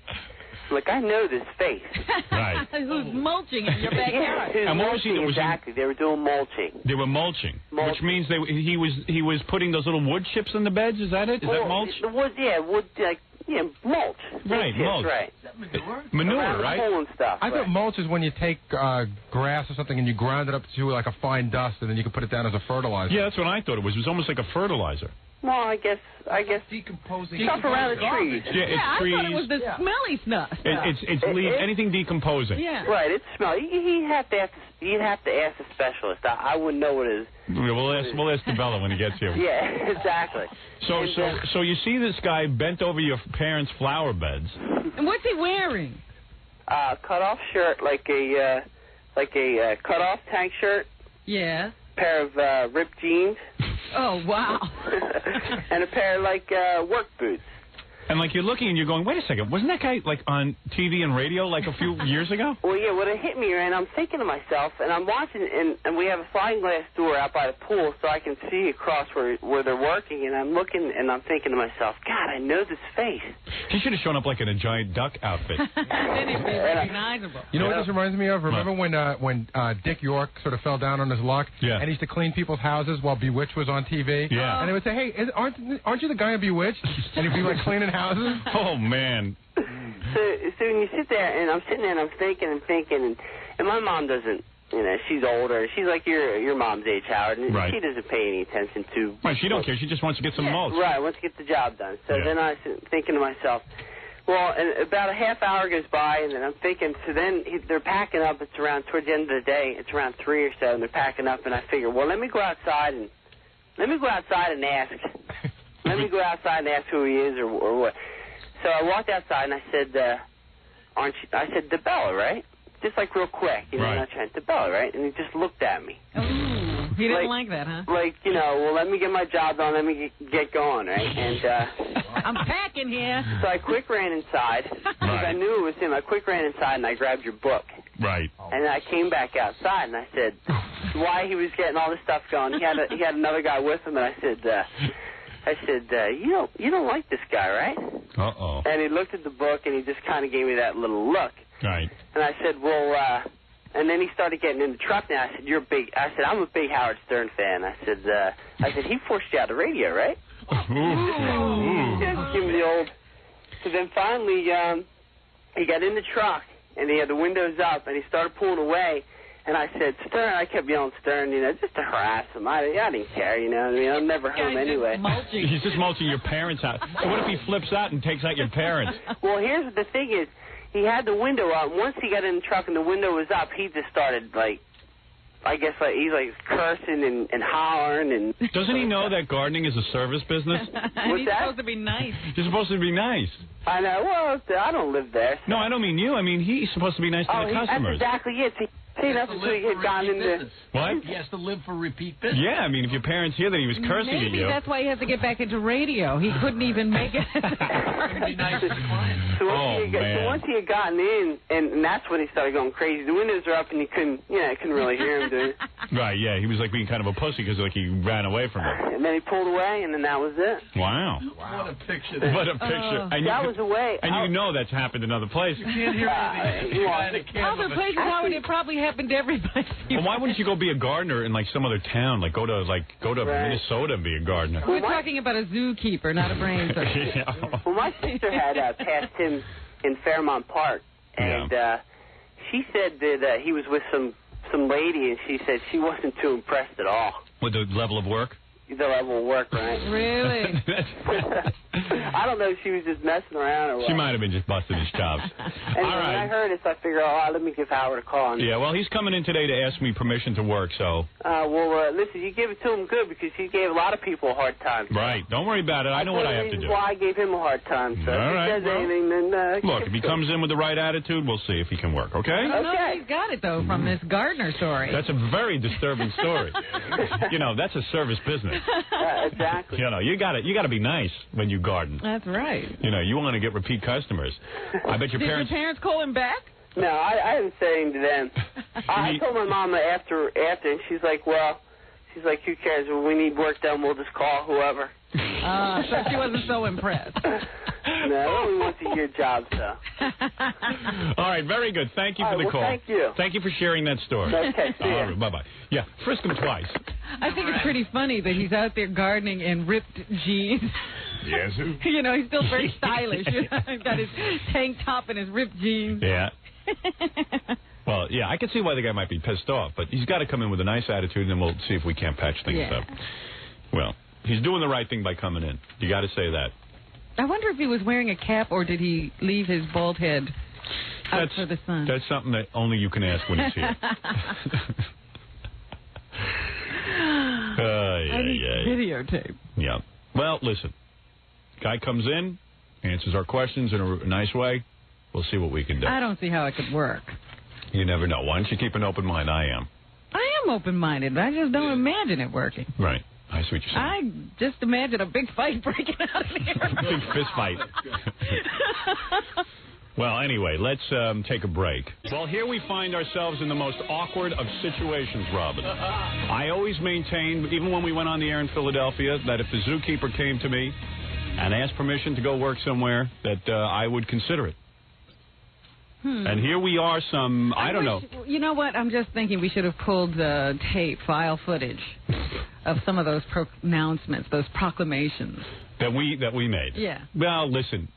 Look, we know what we said. We know what went down. It is very awkward. Obviously, there's a lot of bad blood here. Mm-hmm. Well, since I never thought this would happen, I never committed them to memory. Yeah, I mean, never did I think the zookeeper would be here.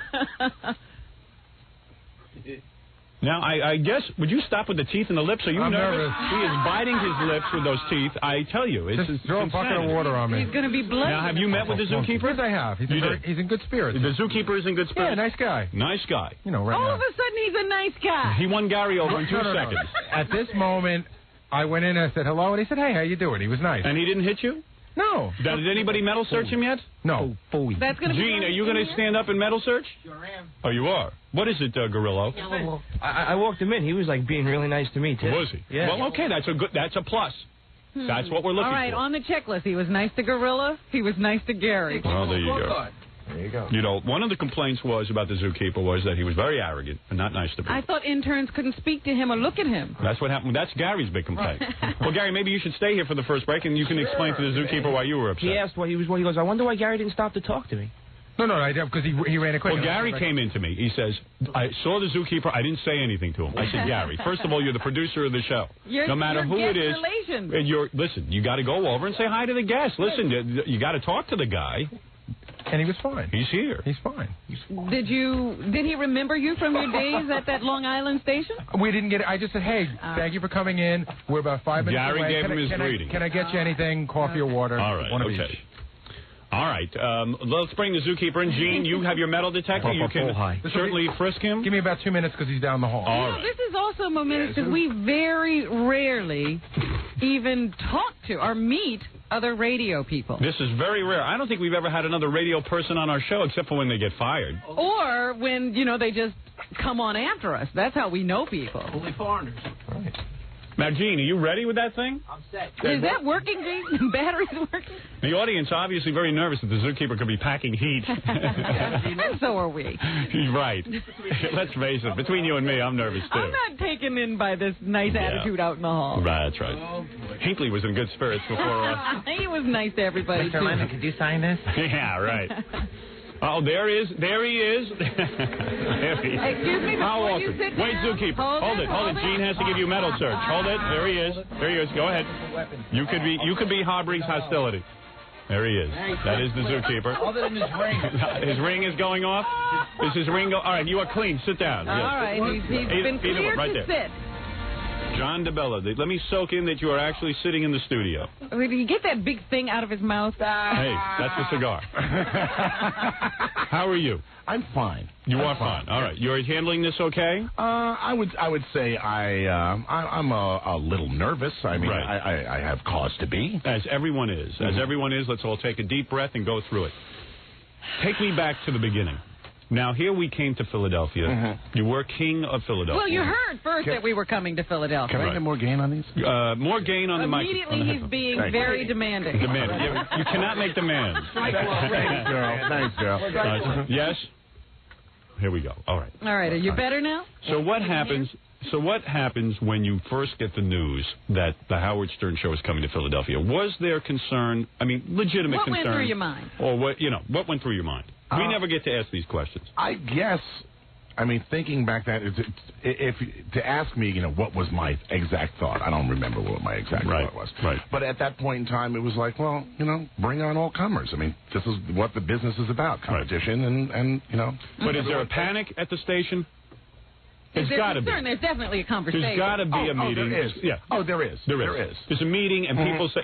Now, what do you say? Do you get in a meeting and say, we're going to do, we're going to just continue to do what we do? Right. Here's the wild thing. Watch him, Gene. He looks violent. I see a little craziness in the eyes. Yeah, I see some wackiness in the eyes. All right. Now, go ahead. Take us back, because this is not something that we're privileged to. The math at the time was... Right. Never look back. Right. You take on the people who are above you ratings-wise. You attack that way. Right. Anybody coming from below, which given at that time, walk in, you're a non-entity. Right. Go ahead. You're a non-entity. Right. And you don't turn back and look at them. Right. So and I'm saying, guys, I think we're dealing with more of a power here. Right. It's not something. I think this is a power that we have to squash before it gets a chance to get rooted. Right. And they're going, no. You don't want to do that. You're the guy. You don't want to do that at all. You keep quiet. You keep quiet. Right. You take the high road. Right. Did you take their advice? Yeah. Yes, he did. He never mentioned us on the air. All right. I don't know these things. Well, that's what we're finding out. This is what's so interesting about all of this. Gene, has anyone ever been hurt by a cigar? Could that be a weapon? So there you are. And by the way, let me say something. Listen, I won. I became the king of Philadelphia. That's true. And so it is not an easy thing to come in and say, hey, wait a second, Howard, you are the king of Philadelphia. It is not easy. No. It is not easy. No. It's not an easy thing. Can I ask a question? Yes. Right, because I don't want to, I do not want to usurp any power here. That is certainly the right attitude. Of all of the markets that you went after. Thank you. All right. I think the longest standoff that you got, besides myself, right, less than a year? That is correct. All right. Yes, Mark and Brian went down in a year. Under a year. Under a year. Yeah, That's right. Under So, a year. yes. Most places within 6 months. Right. Myrtle Beach, 7 weeks. Yeah, well, yeah. Myrtle Beach was 7 You weeks. should feel proud, Yeah, John. right. Well, Yeah. at the Myrtle Beach Metroplex. And Ron and Orlando went down in what? 3.5 months. 3.5 months, which is unbelievable. 3.5 months is so. Yes, you lasted the longest. Absolutely, that is true. It was a real campaign against him. It was, you know, It was a war. And as a matter of fact, there were times when you were at, let's say, when we came into town, I don't know what you were at, a 12, a 13, or 14 rating? I mean, our high number was, I believe our high number was a 13.4. A 13.4. Right, and by the time you got there, maybe our number, well, we were hovering, say, about 11.5 to 12. Right. 11.5 to 12. So then when we got in there and we went, I remember at one point we got as high as a 7, Robin, and then we leveled off for a while, and it looked like, uh-oh. This was it. This was it. Yeah. Philadelphia was not going to make us number one. So when something like that happens, are you secure at that point? Do you say, wait a second, the worst is over. We've managed to stay number one. Even though he's right on our neck. Right. No, because it's not even a matter of just you. You know the way this business runs. It could be anybody. You know the way ratings run. Right. I mean, it's a very silly system. Right. You know? So we're attacking daily, and we're going strong, and we have listeners showing up to your appearances. Right. Captain Jenks was calling you on a regular basis. I don't think he had started, well, in the beginning. I mean, it was a while before Jenks had started. Right, Jenks. So steam starts to build. His story in itself is one of the odder things I have ever. We'll bring him in. With your permission, as a matter of fact, we will bring Jenks in and let him talk about his story. And you guys used to have regular wars off the air. You and Jenks would speak a lot on the phone. We would hear these conversations because Jenks would tape them. But I didn't know it was him. Right. And and he was, hey, Howard, if I gotta say it myself, basically I'm a nice guy. Right. Somebody calls, they give you a setup like, hey, look, my sister's dying of cancer. Could you help me? Oh, he kept those parts out of the tape. Oh, yeah. Right. See, that would be, and that was one of the things that probably frustrated me the most. You would get this misinformation, this half information, the things like the setup of my sister's dying of cancer, can you help me in some way? Right. And you get caught up in the conversation, and then all of a sudden he gets into whatever he's going to get into. Now, all the stories I heard about you was that you weren't a nice guy, that you were. Now, Gary was so upset that when he was an intern. Go ahead, Gary. You go first. Let's clear the air. I know that John does not remember me. Right. Wait a minute. But why should he? You're right. Right. Gary threw the first log on the fire. Yeah, Gary. It's really Gary who fueled this whole thing. Now, go ahead. By the way, yes, I can without any qualms can say this is the beginning of your misinformation. Right, Gary. Well, look at it. There you go. All right. Go ahead, Gary. Tell us your story. When I interned at WLIR, I interned for Steve North and Carol Silva and Stacey Kahn. You remember those? That was the news department. Right. And you remember there was that big window that looked into and I know that we were told by, if you remember, Julie Bacigalupo, she was in charge of interns. Bacigalupo? That was her name. Right. Yeah. Really pretty girl, one of the prettiest girls you'll ever see. Right. Had the Goomba name from hell. Right. Go ahead. And I remember Julie once told us not to talk to John unless he talked to you first, and to try to not look him in the eye. I swear this is what you said. Now, John, listen, because I am the conquering hero, I am telling you that you, no matter where you work next, we don't know where you want to work next, but no matter where you work next, you must let the interns look you in the eye. Can look at you. You must. Please, allow that. Now, is that true? Now, Have you that's not true. Oh. How can, now this is one of those wild things, right? Someone told him to do this. Right. I didn't tell him to do this. Is that true, Gary? No, he didn't say it. Did the girl say that she was issued an edict to have John not be looked straight in the eye? She didn't say where it came from. I'll give you that. She didn't say, John told me to tell you. Right. But I assumed that if she was running it, that, hey, I could have been wrong. Maybe there was a policy at the station. All right. So let's... But in Gary's behalf, yes, let us say that John wasn't running over to introduce himself either. No. He he was on his own. Working. He was working. You know, Right. he was doing his own thing. He was doing his own thing. And you and Joan Jett was taking his pants down. He was doing his own thing. Right. Okay. So at that point, let's just say that was the first story that we heard about you, and you're saying, hey, look, this is somebody. Your defense is that this is somebody else issuing an edict. Why do I feel like patient zero? Well, all right. Now, who is the next guy who said that John was a big pain in the ass? Would it be Drucker? Mark Drucker? That could be it. All right. Now, Mark Drucker was your on-air partner. Mm-hmm. Now, his impression is that you left him, you blew him out. You left him high and dry. I did not. Are you ready to meet with him? If he's ready to come in, I'm ready to meet here we with go. him. This is the next guy. You Mark two Drucker. haven't spoken since you stopped working together? I saw him 2 weeks ago at a wedding, and, briefly, he came in. He was seated at a different table. That's about it. Now, here he is. This is Mark Drucker. Hey. Morning. Hey, Mark. Now, Mark, now, you know Drucker from a long time ago. I know Drucker. Drucker stole my material. Now, This is like the Sonny and Cher reunion. Yeah. All right. I got you, babe. Did you ever accuse me of that? I've heard you accuse of numerous amounts of people of stealing your material. No, I never accused you of that. I believe accused me of that. No, I never accused you of stealing material. I think that I set the industry on fire with my act, and I think I freed it up for a lot of different people. I think that disc jockeys in general do not want to recognize my contribution to the freedom they now enjoy on the airwaves. They don't want to admit to it. There's an interesting It's thought. painful to them. It is, yes? I would say there's a man in the industry. Who? I think DeBella used to be in this No, industry. he is in the gardening industry now. He is looking to get back in the industry.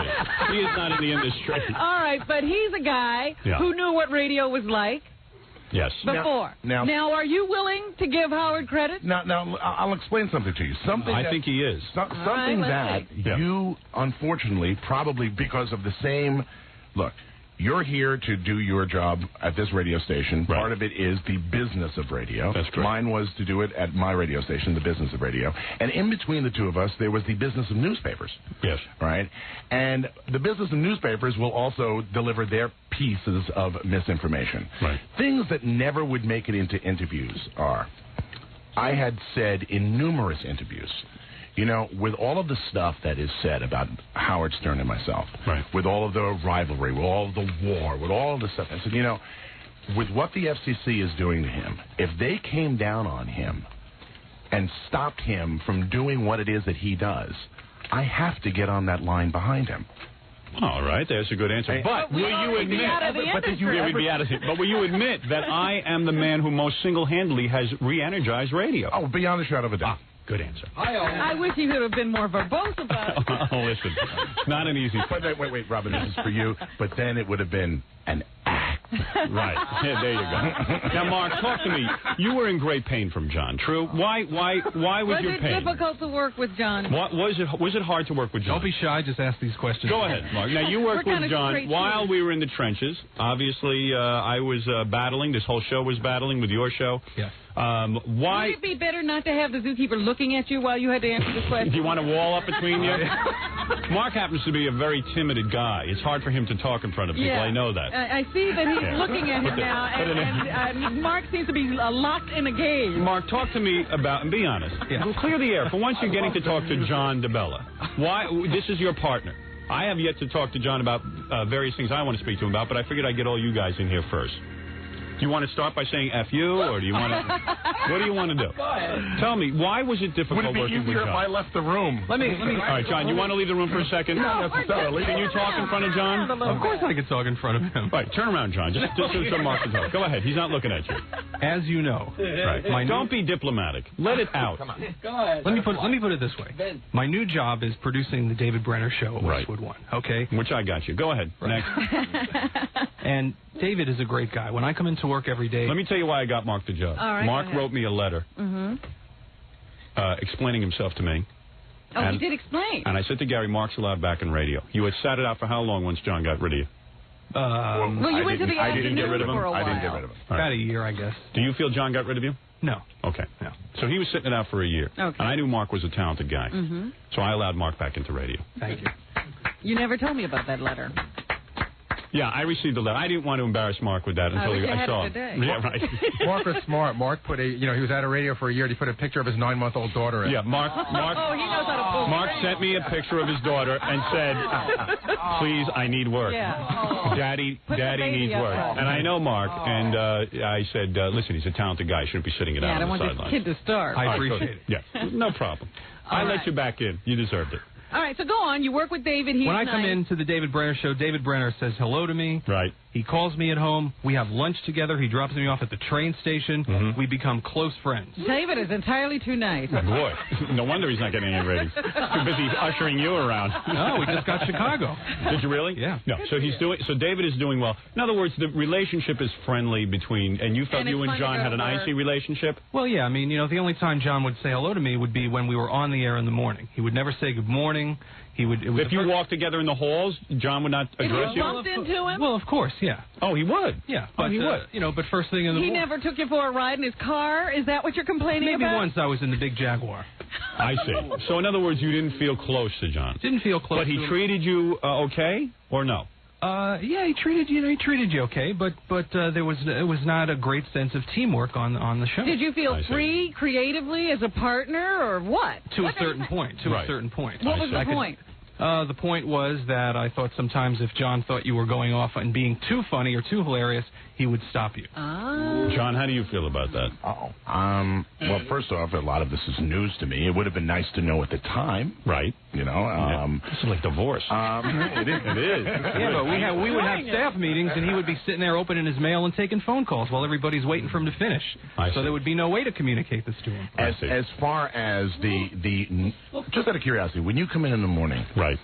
I don't know what kind of prep you do. I read the paper and Ralph powders But Howard me down. and I kiss and make out before. I make it a point every morning. I'll tell you how I am. I make it a point every morning to walk by Robin's door and say, "Good morning, my princess," because I feel Robin is as responsible for my success as my own devices bring me to that success. Well, we so have a mutual respect and love that we share. And I believe that Jackie, not so much Fred, but Jackie and Gary also are responsible for that success. Sure. No, I'm just But you kidding, don't Fred. speak to them. Fred knows I'm kidding. And, of course, Fred has been there from the beginning. I'll be in your spot about 5 years from now.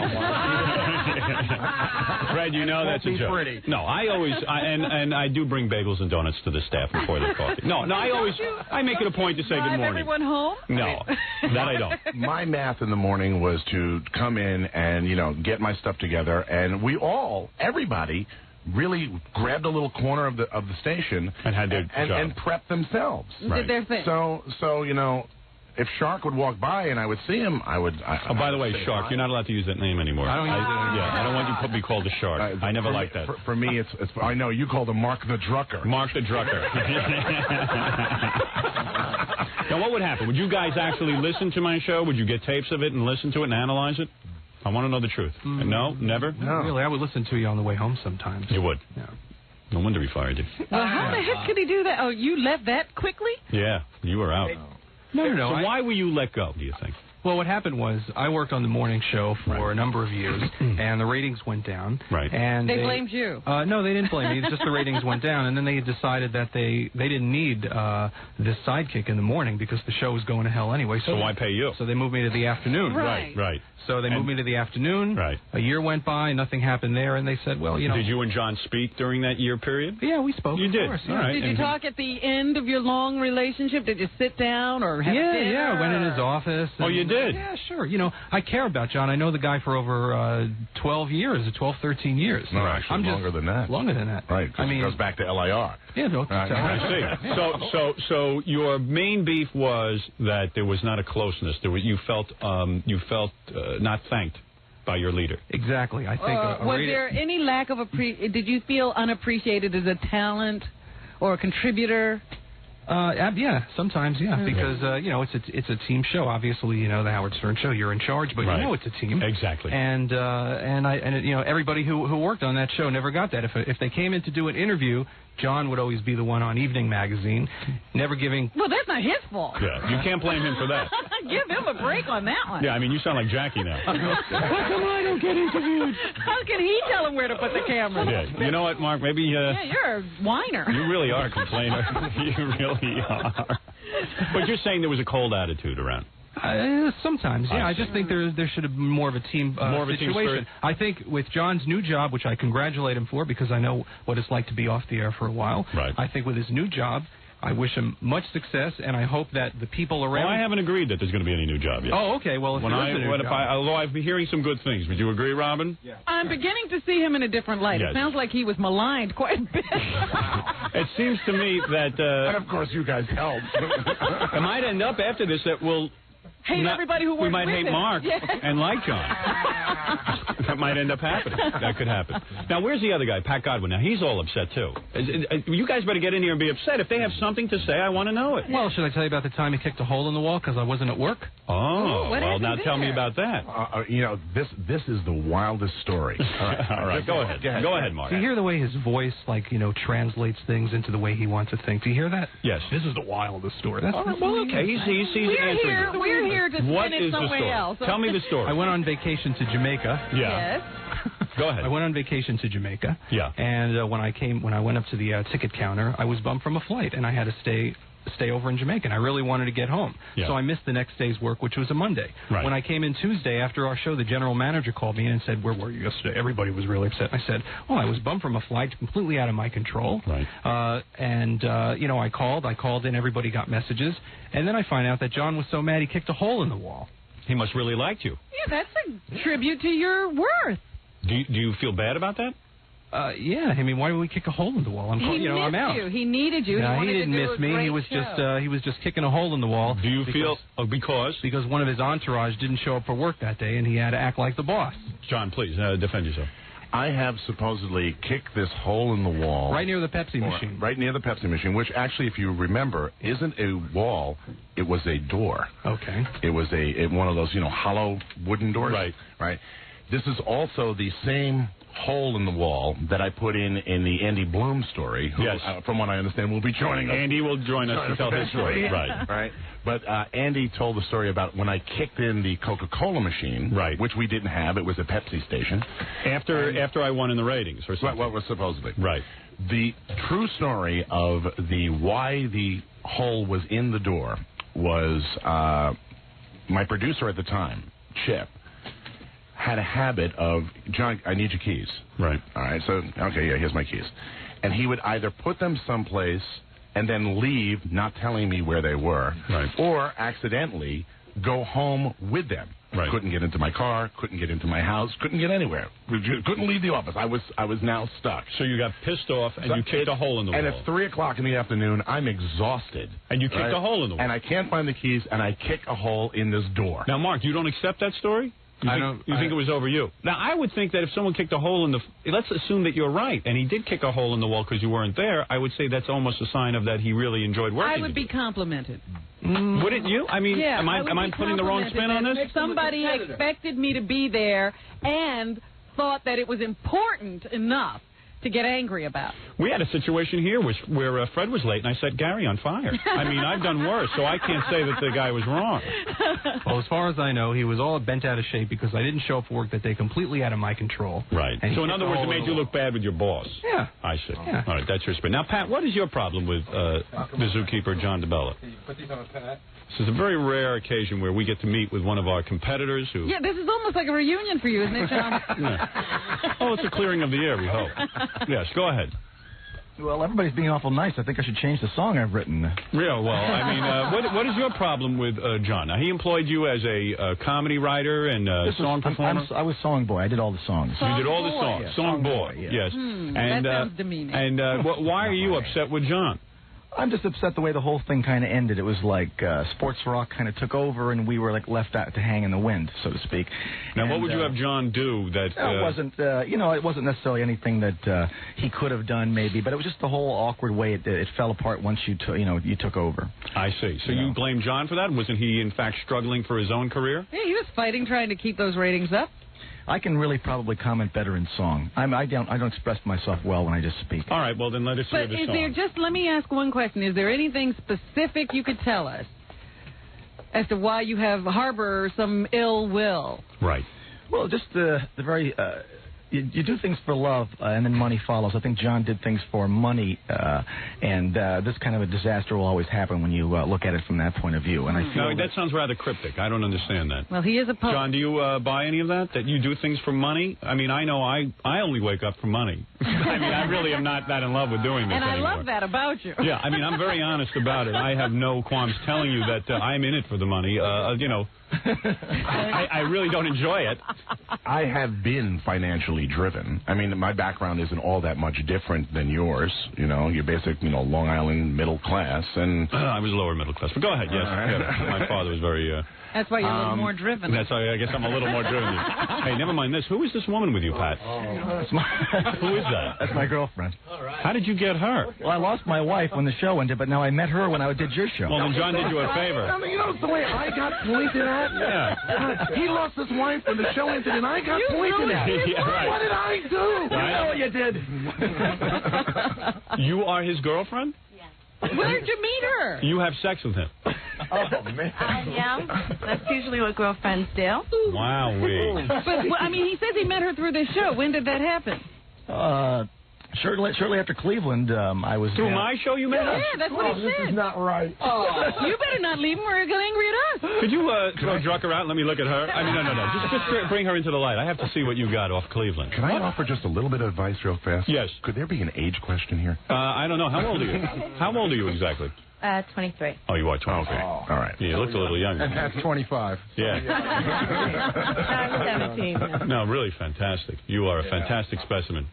I hate to break the news to you, but Pat's a guy without a job. There's no need to be with him. All right, very good. How did it happen that he met her? How did you meet her from Cleveland? No, actually, I met her. She's stunning. She could be a model, right? Am I right? She's gorgeous. Yeah, absolutely. Okay, go ahead. I met her in Florida at a comedy club. Oh, Jackie knows what that's like. Is Pat that good looking of a guy to have her? No, I'm not. No, I'm really shocked. Okay, Pat, what is this song you have written? You're blaming John in a song? I guess we'll have to listen closely to the lyrics because he hasn't been very forthcoming. We're going to need some finger snaps. Oh, okay. You don't look too happy about that. I didn't know I was required to be a part of this. I gave you my soul and I gave you my blood. Even when your name was drugged through the mud. Drugged through the mud. I was on the attack. He called you Baldy and you never fought back. You spent 6 long years and what do you get? I'm out on the street, yes, and deeper in debt. A management told me that I got to go. The Bella sold me down the road. It started one morning when the sun didn't shine. Stern's on top, so here's the bottom line. You and Shark can go, cause I'm the star. Check out the license plate on my Jaguar. It's been 6 long years. What do you get? Ah, you're all dry, I'm covered in sweat. How is an act? I've got a show. Be better off without you, don't you know? Now you got no pride out there cutting grass. You're begging for a job, kissing Howard's ass. Kissing Howard's ass. Your nose is brown, how could you sink any further down? You spent 6 long years, and what do you get? Out on the street, yes, I'm deeper in debt, but the Stern Show called me and I got to go. I'll be better off without you, don't you know? Wow. Well, That's a bunch of... John actually did anything. Now, why? I don't get you. Seriously, Pat, I don't get the point of view on this. I'm the first one to side with you. I think you're a great guy. Yeah, but, thank you very much. In other words, if John is losing his job to me... Yeah. And the station says, hey, we want to get rid of these guys. Dead weight here. But we'll hold on to you. We'll do the sports rock thing. Did you want him to quit also and go somewhere? Or fight for your job? I'll be honest with you. Because he was probably not the most hireable guy at that point. He had suffered a defeat. True? Am I right, John? I would think the business runs that way. Right. He didn't have a lot of leverage. No, I'll be totally honest with you. I mean, why am I defending John? I don't know why. I don't know why. Him for no good reason, I guess. All right. I mean... The guy's out mowing lawns. It's not like he's doing anything better. They've all fallen apart, it's looking like to me. Yeah. Now, John, you are actually in a lawn business. Am I correct? No. Now, who was that guy who said you were putting mulch on his lawn? I have no idea. You never mulched? No, my house. You mulched your house? My house. You never opened up a lawn business? People? No. I believe that. I believe that guy. I mean, which is, you know, that's another one of the things that I would hear that would have these people who would call in here theater and give you these stories about what I did, where I was seen. The one that I recall the most was one night I went to the movies. Yes. I'm standing on line. It's like a Tuesday night. Movie theater's dead. The girl at the counter recognizes me. She says, "Oh, it's nice to meet you." I said, "Thanks a lot." She gives me my popcorn, my soda. I go inside. Next day, I hear about this story about some guy who had called in here, was at the theater, right, that he supposedly came up and got in my face screaming, "Howard Stern rules," and I had 2 ushers, when was the last time you saw one of those in a movie theater, right, have him removed from the theater. I see, and it never happened. It never happened. Right. So a lot of stories. All right, now, bring in Captain Jenks, because that's... yeah, you two guys. So, Drucker, are you now friends with John? Yeah, we're pretty great. You're okay? Yeah, we're right. Why isn't your microphone I don't know. All right, good. Yeah, we're fine. We're fine. Yeah, we're fine. You saw a picture of my baby, right? The one you mailed me. Right. Yes. Okay. You mailed them. All right, there you go. Well, okay. All right, I thought you had a beef. Gee, I thought we were going to have some fireworks. Yeah. I wish John well. I just suggest that he is more of a team player when he has his new show, wherever it may be. Well, I think that probably one of the easiest ways to, alleviate those kind of problems is I'll just do it alone. I see. Do you promise to be a team player even if you do it alone? Even if I do it alone? Yes. Yes. You do Be promise. good to yourself. Pat, do you have any last word here? I wish you well. Thank you very much. I see. And your main beef is that you...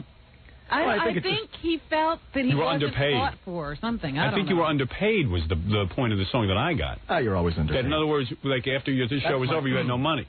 Well, maybe John took all the money. Just the very selfish nature it all went down. I mean, I have to admire him from a business point of view because he always was very driven that way. And I kind of view it from a more, See, I get singer, that funny gentle kinda. hippie thing going with Pat that Jackie had. Yeah, he might need to go over to Jackie's house. All right, very good. Okay, so I get your drift. Bring in Captain Jenks for me. All right. I don't know, man. You got a girlfriend there. How disappointed are you? Yeah, how that could he's he not a be gardener? upset? I'm disappointed that you're not a gardener. That really ruins it. It was really blown out of proportion. Thank you. That's a heartbreaker. Look at that girlfriend. I mean, I do a lot of gardening. I really enjoy But you don't have a garden. Now, here is your nemesis, Captain Jenks. Captain Jenks, you really didn't like... What is that? To shave his mustache off, Howard. You want him to That's shave... That's my condition. We'll give you one. I brought a razor and a can of shaving cream. Take it off. All right, Captain Jenks. Yes, Howard. The first thing you notice is the height discrepancy between these two. I know. You're in no position to make any demand.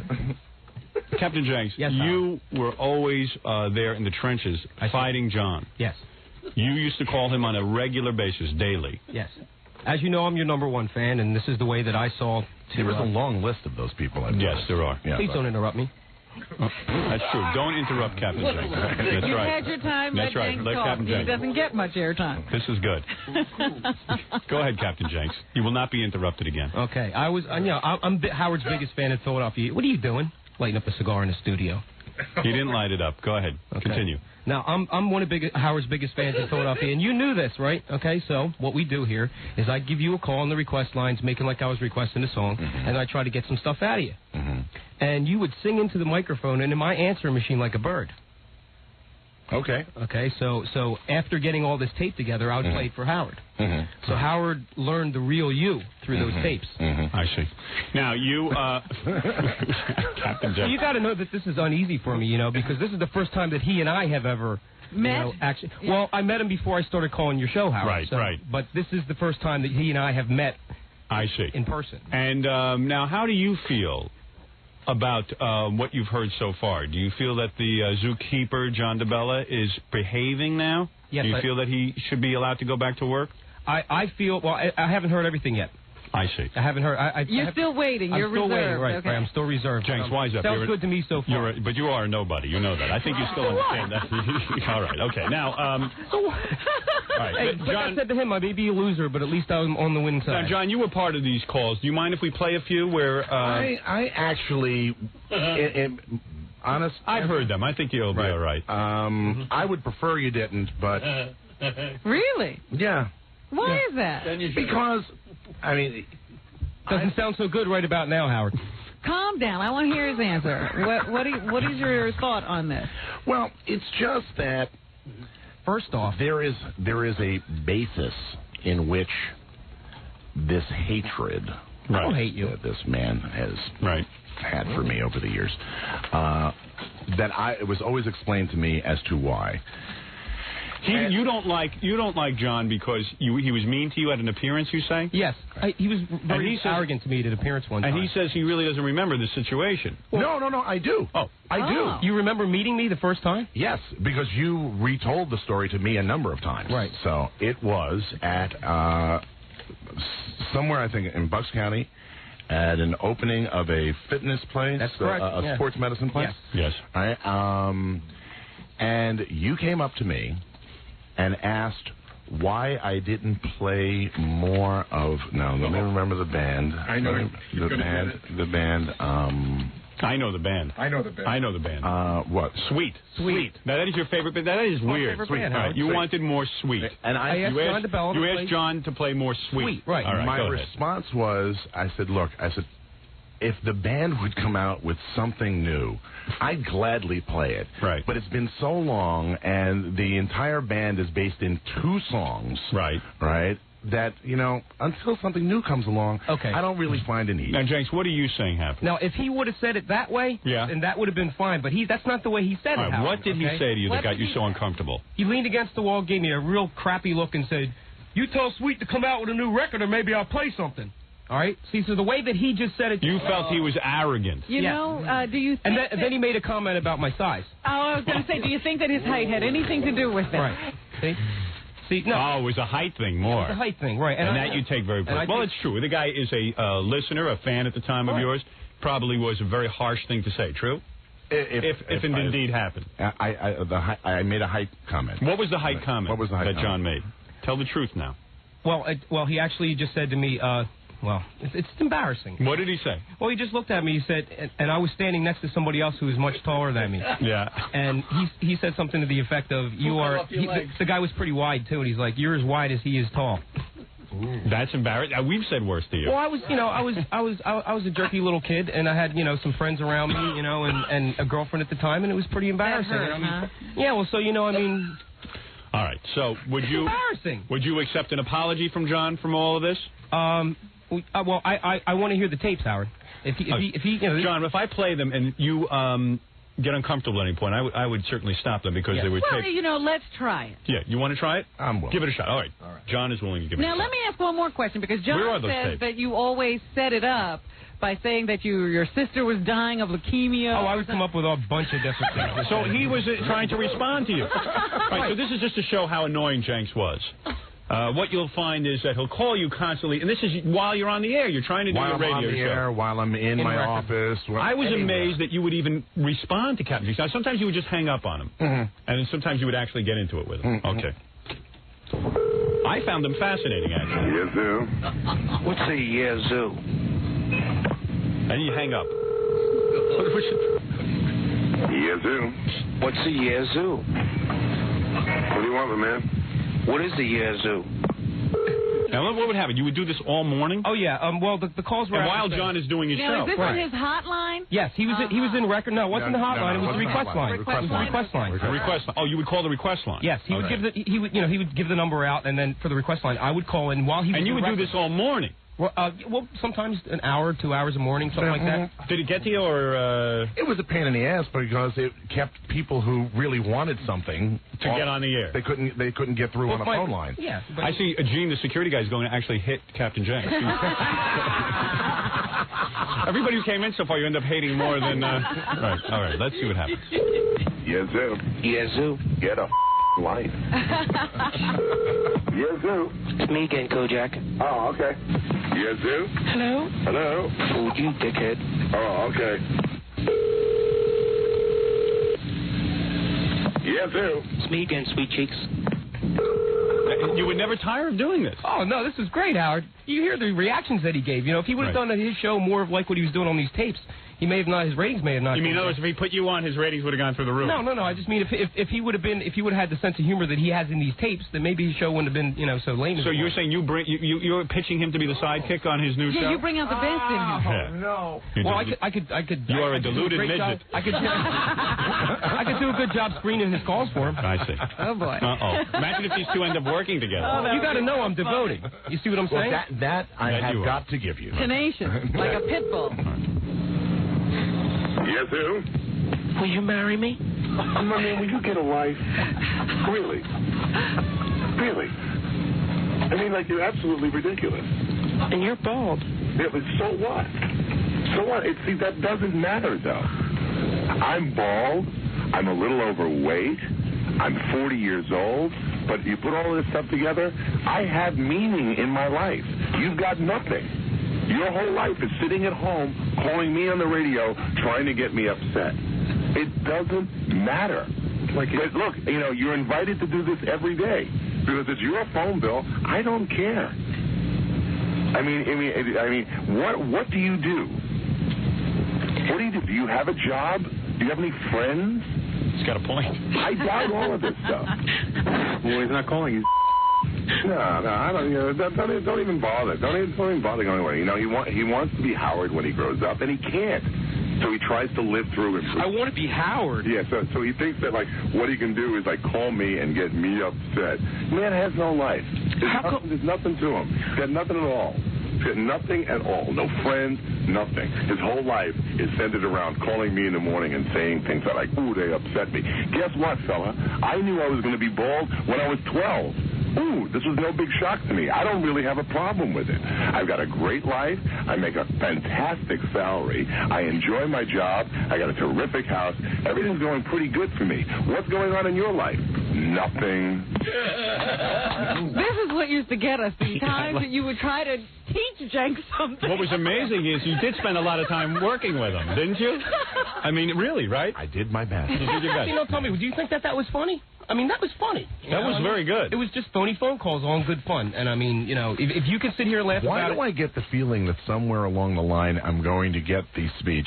Now, John, would you sign these papers so some of these phone calls can be on my album? Oh, yeah. Oh, no. Absolutely. I have a record that is coming out, but you're not on any of them. I see. I don't know. Sometimes so you were relentless in your. Yeah, this would go on and on and on. Yes, Gary. Just play the first 15 seconds of the next one because it just gives you. It's a. These two are really going out. You guys remind me on the Star Trek when there's two guys used to be locked together and their horns were locked together and they would fight. It was a daily thing. The good Kirk and the bad Kirk. The good Kirk and the bad Kirk. This is just Jenks taking a different tack. All right. Here's Jenks again at work, driving you crazy during the war years. No life. Yes, I do. Oh, really? What do you do for a living? You have no talent. What do you do for a living? I work. You work? What do you do? You don't know, do you? No, I don't really care, but I'm dying. You have no talent. You have no talent. Okay. How old are you? You have no talent. Oh. I'm a dog. Hey, John, do like your song. Always look on the bright side of life, even though you're losing all the books. My man, you want to know? There's one thing I do know, though. What's that? One thing I always know, right? I can lose every single book, and I'll still make more money than you.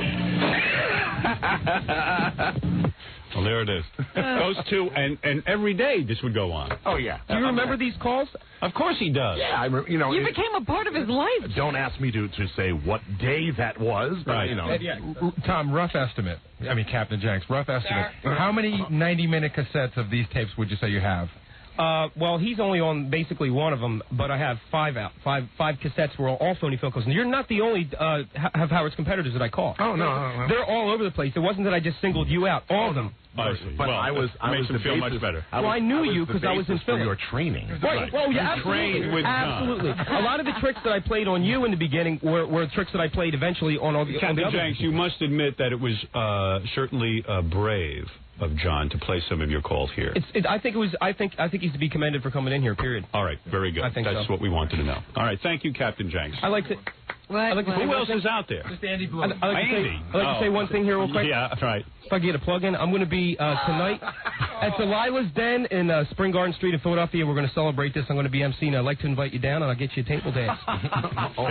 Table dance. Wow. I don't know. Wow. You go there a lot, so why don't you come on down there? Andy Bloom, of course, was our program director in Philadelphia during these wars, who fought so nobly on our side. Andy, would you like to say something to John? I mean, this is a rare. I mean, did you ever think that you would be in the same room with John talking about this on the radio? No, absolutely not. Right. Hi, John. How are you? I'm pretty good. Well, I just, have all kinds of great quotes from Look the at past. you. He's got a file. Are you kidding? I stayed up half the night. Hi, Robin. What are some of the quotes for this? All right, go ahead. The very favorite one that I found, and we were trading nasty quotes. Yeah, right. Go ahead. Go ahead. We were trading nasty quotes in the paper at one point, and look at this thing. Just getting to this, to your remark was. Can I ask him a question before? Yes, go ahead. Because there's something I've been curious about for a very long time. Go ahead. Where did the nickname Pampers come from? Never Andy had called that. Was there a nickname? Supposedly, for the longest time, Andy's nickname was Pampers. Is that true? And I just wanted to make sure this wasn't yet another thing I was being blamed for. No, in fact, no one's ever called me that I know of. But all right, go ahead. What are these quotes? All right, this quote says, let's see, to which DeBella responded, I'm not trying to be a program director. A program director is someone like Andy who sits at his phone all day and listens to his old boss tell him what to play, but I can't expect him to understand what an operations manager does. That's a man's job. Andy wants so badly to be an operations manager that he went out and bought the same car as I have, said DeBella, who drives a Jag. Then in a swipe at Bloom's site, DeBella added, the only difference is his has blocks on the pedals, which was true, but it was still a mean thing to say. So all you short guys get very bitter. But you will, let's say this, you will understand that John was in the midst of war. Yes. And trying to fight back. And so were you, Andy. It was quite a war. So are we like officially burying the hatchet? Well, you went to work for Greater Media. I think the hatchet was buried a long time ago. Yeah. Okay. Well. Right. So John offering for reconciliation. Are you willing to do that? Are you going to shake hands? Yeah. You're going to shake hands. All right. That's right, Captain Jenks shaking John DeBella's hand. This is a true reunion. So, John, now we've come to the part where the press has been waiting patiently to interview all of us. Where is it you would like to work? Well, I think a good start would probably be at home. I see, in Philadelphia. In Philadelphia. Right, go ahead. And what is the job that has been offered to you? Afternoon drive at WYSP. Now, I had read that was the rumor in the paper. That yes, you were offered it was in the paper yesterday, as a matter of fact. I think you've come in here, you've demonstrated to me anyway. Robin, you can... Wait, there's one thing we haven't addressed. Yes, go ahead. Those interviews. The interviews. The famous interviews. Those... Those interviews, Robin. John, you will admit that, in fact, the funeral was true. We won in the ratings. Correct. We did win in the ratings. You claim that I am the king of all media. True? Let me just ask the question. Wait, I want to hear John say I'm the king of all media. I've been waiting a long time for that. We have to address these things hold first. on, John. Okay.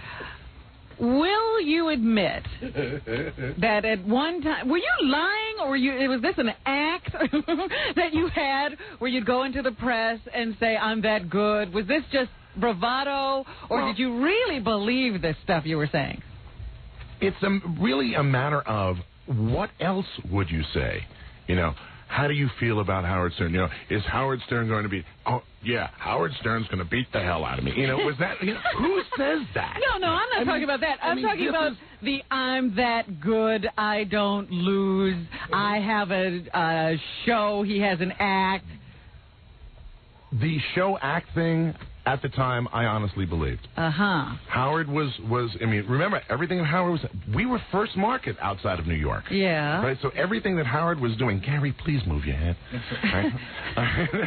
everything that Howard was doing was new. Mm-hmm. So for me, I looked at it and I said, okay, this is an act. This isn't going to last long. So yeah, I believe that. Mm-hmm. But did I have that much confidence in myself that it was that big? No. I mean, you do that to psych yourself up to go through yet another day. Well, why are you saying, You're I wouldn't do it with a reporter and a camera. But he did it. This is the way he fought back. Do you accept that? I suppose. I accept it. I think it was big of you to come in here today and ask if you could work at YSP. So now, what do you think of Howard as a performer? As a performer, let's see. No, it's an act. What were you thinking during the when we had that whole big funeral outside of your studio? You know, the thing that people always have a real hard time understanding. That had to be hard, though. There were 20,000 people out there. Yeah. Well, no, not at the funeral. At the funeral it was a rainy day. In reality, that if you broke $3,000, it was a lot. We had the fourth party. It was big. that was big. Yeah. We had sun that day. You had a lot. We had sun. I know it was hard. But the thing that people always have a hard time believing or even understanding is, look, there is the you that you know who you are, and there is the you that other people say you are or have the impression that you are, and you know that in this business, no matter how good, no matter how nice, if someone comes up to you and they say something to you and you correct them, you say, no, I'm sorry, you're mistaken, but it is this, all of a sudden, you have an attitude because they ended up feeling dumb. You didn't want to make them feel dumb, you just corrected them, which would only be the natural thing. People always had a hard time believing that it didn't bother me. What did bother me was what I found hard to believe. Here I was with an audience who had known me for years. Someone comes along, says, oh, he's not that way, he's this way. Right? And a group of that audience went, yes. and the audience abandoned you. The audience is fickle. Right, and that was probably the most painful part. That the audience turned on you. I thought you knew me. Right. And for me, you had actually probably had been. I mean, you were on a rise. Your rise started much earlier than mine did, and was going on for a longer length of time. Right. Fortunately, I don't know how much of it was yourself, how much of it was Don. Right? There was a vision, there was an aim. I was a kid on my own. Oh, wait a minute, hold it. Oh, you thinking Don? Don't give anybody credit. No. But what I'm saying is that there was plan, there was vision, there was a road to follow and a way to go. But who was the better radio personality between me and you? Yeah, because basically whatever happened on the air. Who was the better one? What would you say? Well, what did you want to listen to? What would you say? Were you better than me, or was I better than you? Would say it. How can I answer that? Very easily. Who has the more talent, would you say? Who has the more talent? At what? At radio. At radio. At what time? 6 to 10 in the morning show. Morning radio. Morning radio. I think there is this company that is responsible for that answer, and I think that company has proven that you beat me. So then I would be better than you? You won. So I'm better. So am I better? Say it. Well, let's be done with this, John. Who is better? I feel like I'm at the Rocky Horror Picture Show. Say it. Who is better? Seriously. At the time that we were both going up against each other, right. I think I was at my best then, and as everything started to fail around me, you were at your best and have grown since. So I would be better. Now. Yes. Whoa, wait a minute. Qualified. Hold it. Just give me an answer. Howard or John? Who was better? Howard or John? Answer the question. Who do you like more? You or me? Right. Who was the answer? I'll answer me. I like me more than I like you. You think you are better at radio than me? How much? Who is the king of radio? Right now? Yes. Today? You are monarch. All right, that's it. You don't think that's an answer? Nah. Let her ask out. Yeah. Well, you asked the question then. Because, I did see John out in public. Yes. He can't tell me that I didn't notice there was an attitude, there was an arrogance. Well, he has come in and humbled himself. You want to hear my side of your story? There's a side to... we never even spoke. There's always two sides to every story. Go ahead. You know that. Go ahead. Right? Yeah, go ahead. Atlantic City. Yes. Tyson fight. Right. Pre-fight party. Yes. You're there, short hair at the time. Yes. Right? Leather. So? Right? No. I wasn't there to fight. No. Go ahead. Right? Well, looking really spunky. Well, thank you. Okay. All right. Pumping me up. I'm there. There you go. She melted. Right. I'm there, myself, my wife, and a friend of mine, Don Bernstein. Right. Okay. All of a sudden, I turn around and I see Annette talking to you. Yeah. I knew who you were. Yeah. Annette didn't. So? Right? Now, the last thing I would want to happen is I didn't have a problem with her talking to you. I just thought that she should be aware of who it is she is talking to. So why not join the conversation and say, oh, Annette, do you know who this is? Well, because it was the type of situation... Would you have done that, though? With what was going on on this absolutely. side... That's what I would have done. I would not have demanded that someone else remove my wife. Is that right? From the situation. I did say, Berna, get her out of there. You did. I did do that. All right. But once she knew, I had no problem with her talking. I mean, I didn't have a problem with her talking to you. That I know that she should what know you're capable of. Right. Of sending somebody in and going, do this? Yes. Wait, here's the question. You could beat up this guy all day. Here's what we got to ask ourselves. Is John, by coming in here and facing us, which is no easy task. Oh, that I agree. That's correct. Think about if you had to go. Let's say, wouldn't do this. Let's say you had to go on the Imus show right now, okay? I would not do that. Even though we've won and we beat him, too. I'm saying, right, you'd rather garden. And, Howard, we threw a lot of artillery at him. We really did. That's There's a lot going on. He took it like a good sport. This was tough. He took it like a good sport. That's Andy, are you ready to throw more bombs? At very least, will you say, Howard, it's not a stain on the radio dial? Right, a blight ruining the industry that you love? I did say that. Yeah, oh, yeah, you did say that. No, I don't dispute that. Am I no longer a stain on the radio dial? No, you have long since proven that is not what you are. Thank you. All right, I think that takes a big man to admit that. All right. I am perfectly willing to work with John DeBella, WYSP. I am perfectly willing to have him be the afternoon guy there. Yes. And that's okay with me. Is it okay with you, Robin? Yeah, it's okay. It's okay with you. It's okay that he make a living. That's right. That's right. I can't see taking a living away from a guy. He can make a living. Gary, is it all right with you? Absolutely. All right. Andy, is it okay with you? Makes my life better in Philadelphia, absolutely. Captain Jenks? Yes, but I'd just like to hear him repeat. Repeat? What would you have him repeat? Howard forever, Baldy never. Well, you might be. You might be. Say something about your life. Can somebody give me a hole to crawl in? Yeah. No, seriously, I think in him coming in here today, it was the man was beaten on the radio. He had to go off the radio. It was a very tough situation. But he came back and he did. He came back. He did this. So I think we should welcome him in Philadelphia. That's right. All right. That's what I wanted to do. You won't be calling him on his new show, will you? Well, I'll be monitoring, and if you will be monitoring. I'll be monitoring, but so. Go ahead. Would you make me a promise? No. When the minions call in saying all of the things that I am talking about you on the air. Right. All right. I will check with you first. Check with me first. I will. Just don't talk about me on the air. We'll be better off. That's the best thing to do. I won't talk about you. Don't talk about me. Oh, you mean you don't even want me to say, did you hear Howard this morning? Oh, well, that's okay. Well, if you have something nice to say. Say something nice. Make sure it sounds real nice. We don't want to get into a war. Fred, are you okay with all of this? I think he's gone about as far as he's going to go in terms of conciliation. That's right. I think he's done very well. Jackie, are you okay with all of this? I think this was an incredibly tough thing to come in and sit here, so I think it's absolutely fine. I agree. I think it takes a big man to do that. John, I brought you a gift as a last resort. This came from your garage sale.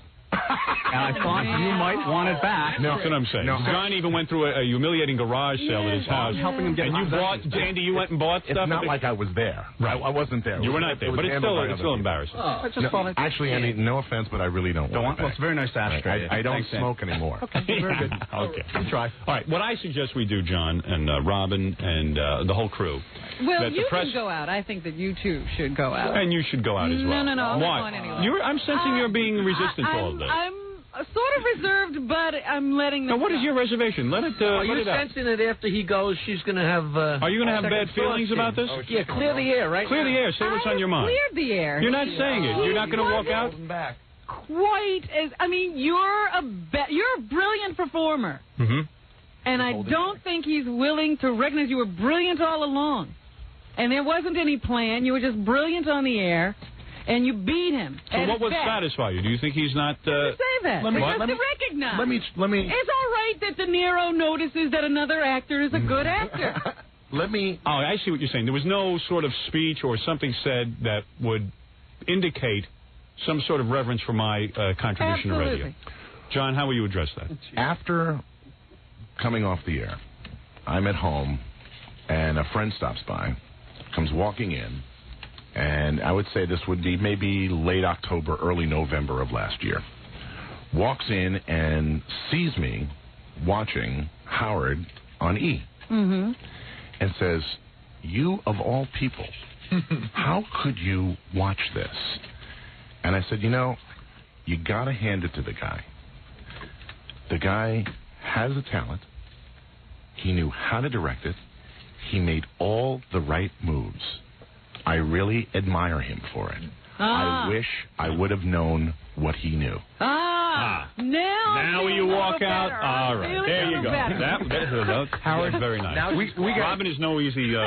We got to get out there, man. The press is so hostile. Okay, all right. They've been out there. They're hostile. Robin, I hope you will join us. I think that was very nice. Thank you, John. I can do that. What we will do is we will all walk out together. We will go out and answer the press's questions next. We have to do about 9 billion commercials. And we'll take a break, and John, we will announce that John will be, with my blessing certainly, and with Robin's. With my blessing now. That John will be the new afternoon man at WYSP, and I have no problem with it whatsoever. All right, let us take a break. Listen, this is nice. This all worked out, I believe. I hope there's no hard feelings. No. I hope you understand that it's been a long time in coming that another radio performer has recognized Howard in public. Wait a second. Yes, in public. You're the first. And with attribution. Maybe you said it in interviews. It was never written. Right. Never written. And no one has ever come to our defense or said that we have made any contribution to radio. It was no easy. It was not easy. Not easy at all, I understand. Not easy. All right. Let us take a break. We will prepare for the press conference. I'm sure the press will be chomping at the bit. And let us show these things next. Gene, you can sit down. I think the guy's okay. All right? He's probably trying to bar the He's another guy. All right. Let's go out there and let the press. Let's go out there and let the press destroy our relationship. All right? We'll be back. Oh, let me talk about Snapple. I think one of the things you'll find, John, when you work at WYSP is that you'll be doing a few Snapple commercials. If you must know that Snapple is terrific. As a matter of fact, one of the things that fueled our early career, Robin, is the fact that Snapple was one of our good sponsors. Stuck with us through thick and thin. And there was a lot of sin. In fact, I'd like to go out to the press and announce my love of Snapple. Very good. By the way, Snapple is Governor Pataki's favorite drink. I don't know how many people know that. Who is that? I really read that. That's what he drinks. Really? I didn't know that. I'm being serious. This is what Governor Pataki drinks. They did a Q&A with him, one of these light question and answers from Newsday, and they said his favorite drink is Snapple. That's all he drinks all day. Honestly. Seriously. I don't know one believes that. What's the matter, Papa? Nothing. You look confused. I just bought a case of Snapple. Does that help? I just bought a case of the iced tea. Right. Yeah, but did you vote for Pataki? I don't live in New York anymore. He lives in Connecticut. Pataki's wonderful. And Snapple is great. And I'll tell you something. I will continue drinking it for the rest of my life. In fact, Libby Pataki keeps Snapple under the bed for a post-sex drink. She confided in me. You need to be. That is very true. I bet you she drinks the sports drink after that. She drinks the sports drink. That is correct. She has to refresh her electrolytes. That's right. Her electrolytes are loose. That's right. Let me just tell you something. That Snapple has been a long-time sponsor of mine, and I appreciate them. And I have to tell you that Snapple really is the best drink on the market. And if you haven't tried Snapple, you should try it. Snapple, made from the best stuff on earth. You're listening to The Howard Stern Show. Once again, all right. Howard Stern. Well, here we are in the most unusual of circumstances. Some 8 years later, after marching into Philadelphia, where I said I would be the #1 disc jockey, I was, and John has come here to ask permission to work at WYSP in Philadelphia. In the afternoon. And we have done it, and it wasn't even... Something we didn't point out today is that John was offered that job a long time ago. Yeah, and I thought it would have been... I thought you should have taken that job. You want to hear an interesting story, and it's a story I really love to tell.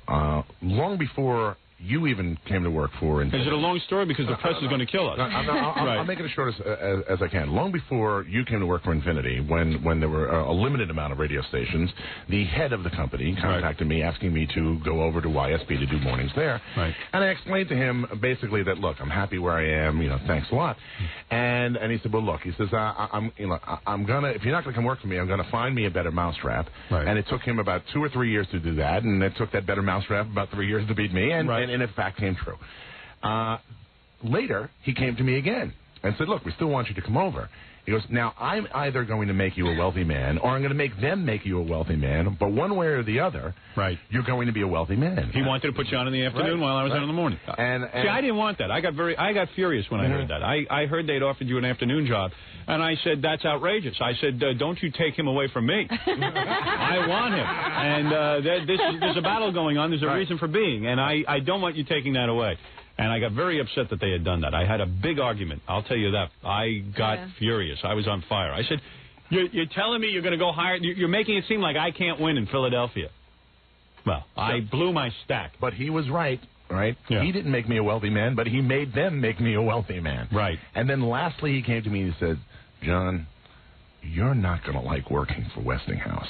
And I said, oh, no, come on. I mean, they're a broadcasting company. He goes, no, they're a news company. You're not going to like it. And he was right. Was he ever? And he won't let you forget it. I don't care how long you work for him. All right. Let's go out and meet the press. Is Tim Russert here? Let's see. Yeah. Hello? Is this thing working? Hello? Yeah. Okay. I see. All right. Yeah. All right, Robin, I'll come around and get you. Okay. John and I will walk around. Jackie, Fred, please join us. Jackie Puppet, of course. Jackie Puppet. Let me make sure this thing is working. We are walking out now, out of this room, and we're going to meet the press. Here we go. Where is the press? Oh, the press is this way. All right, Robin. We will meet the press, answer their questions. All right, are you ready, Robin? Okie doke. Let's go. Let's go. You know Anton, right? Here we go. Where is the... Oh, here is the press. Here is the press, and here I am. Where are you? Good morning. Wow. All right. Well, who told you to come here at 7, Penny? Oh, well, then I made a mistake. All right, let's put these on. First of all, this is probably, well, I don't know. This is a lot of press here. This is obviously a big moment, and let the importance of this moment be explained to you by me, the king of all media, Howard Stern. You know, it was 8 years ago, somewhere around there, that I said I was the king of all media, and many laughed. Everyone makes jokes. I am undermined at every step of the way. But as I continue my march across the country, I must tell you that I am truly the king of all media, and this represents it.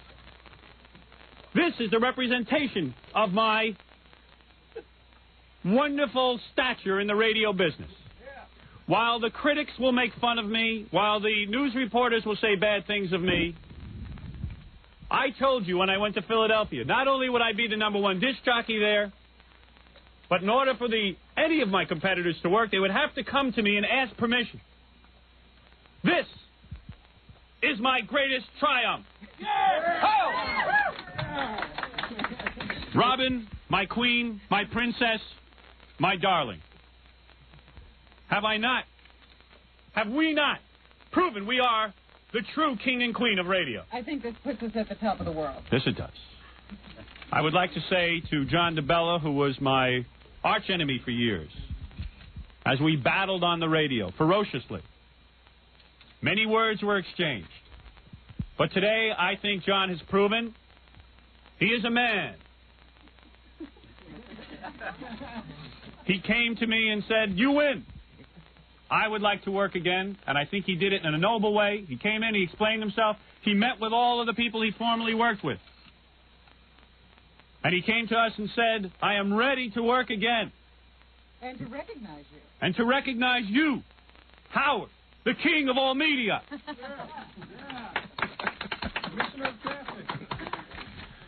Yes, that is true. That is another one of my triumphs that you are yelling out, that I am now the commissioner of traffic for New York State.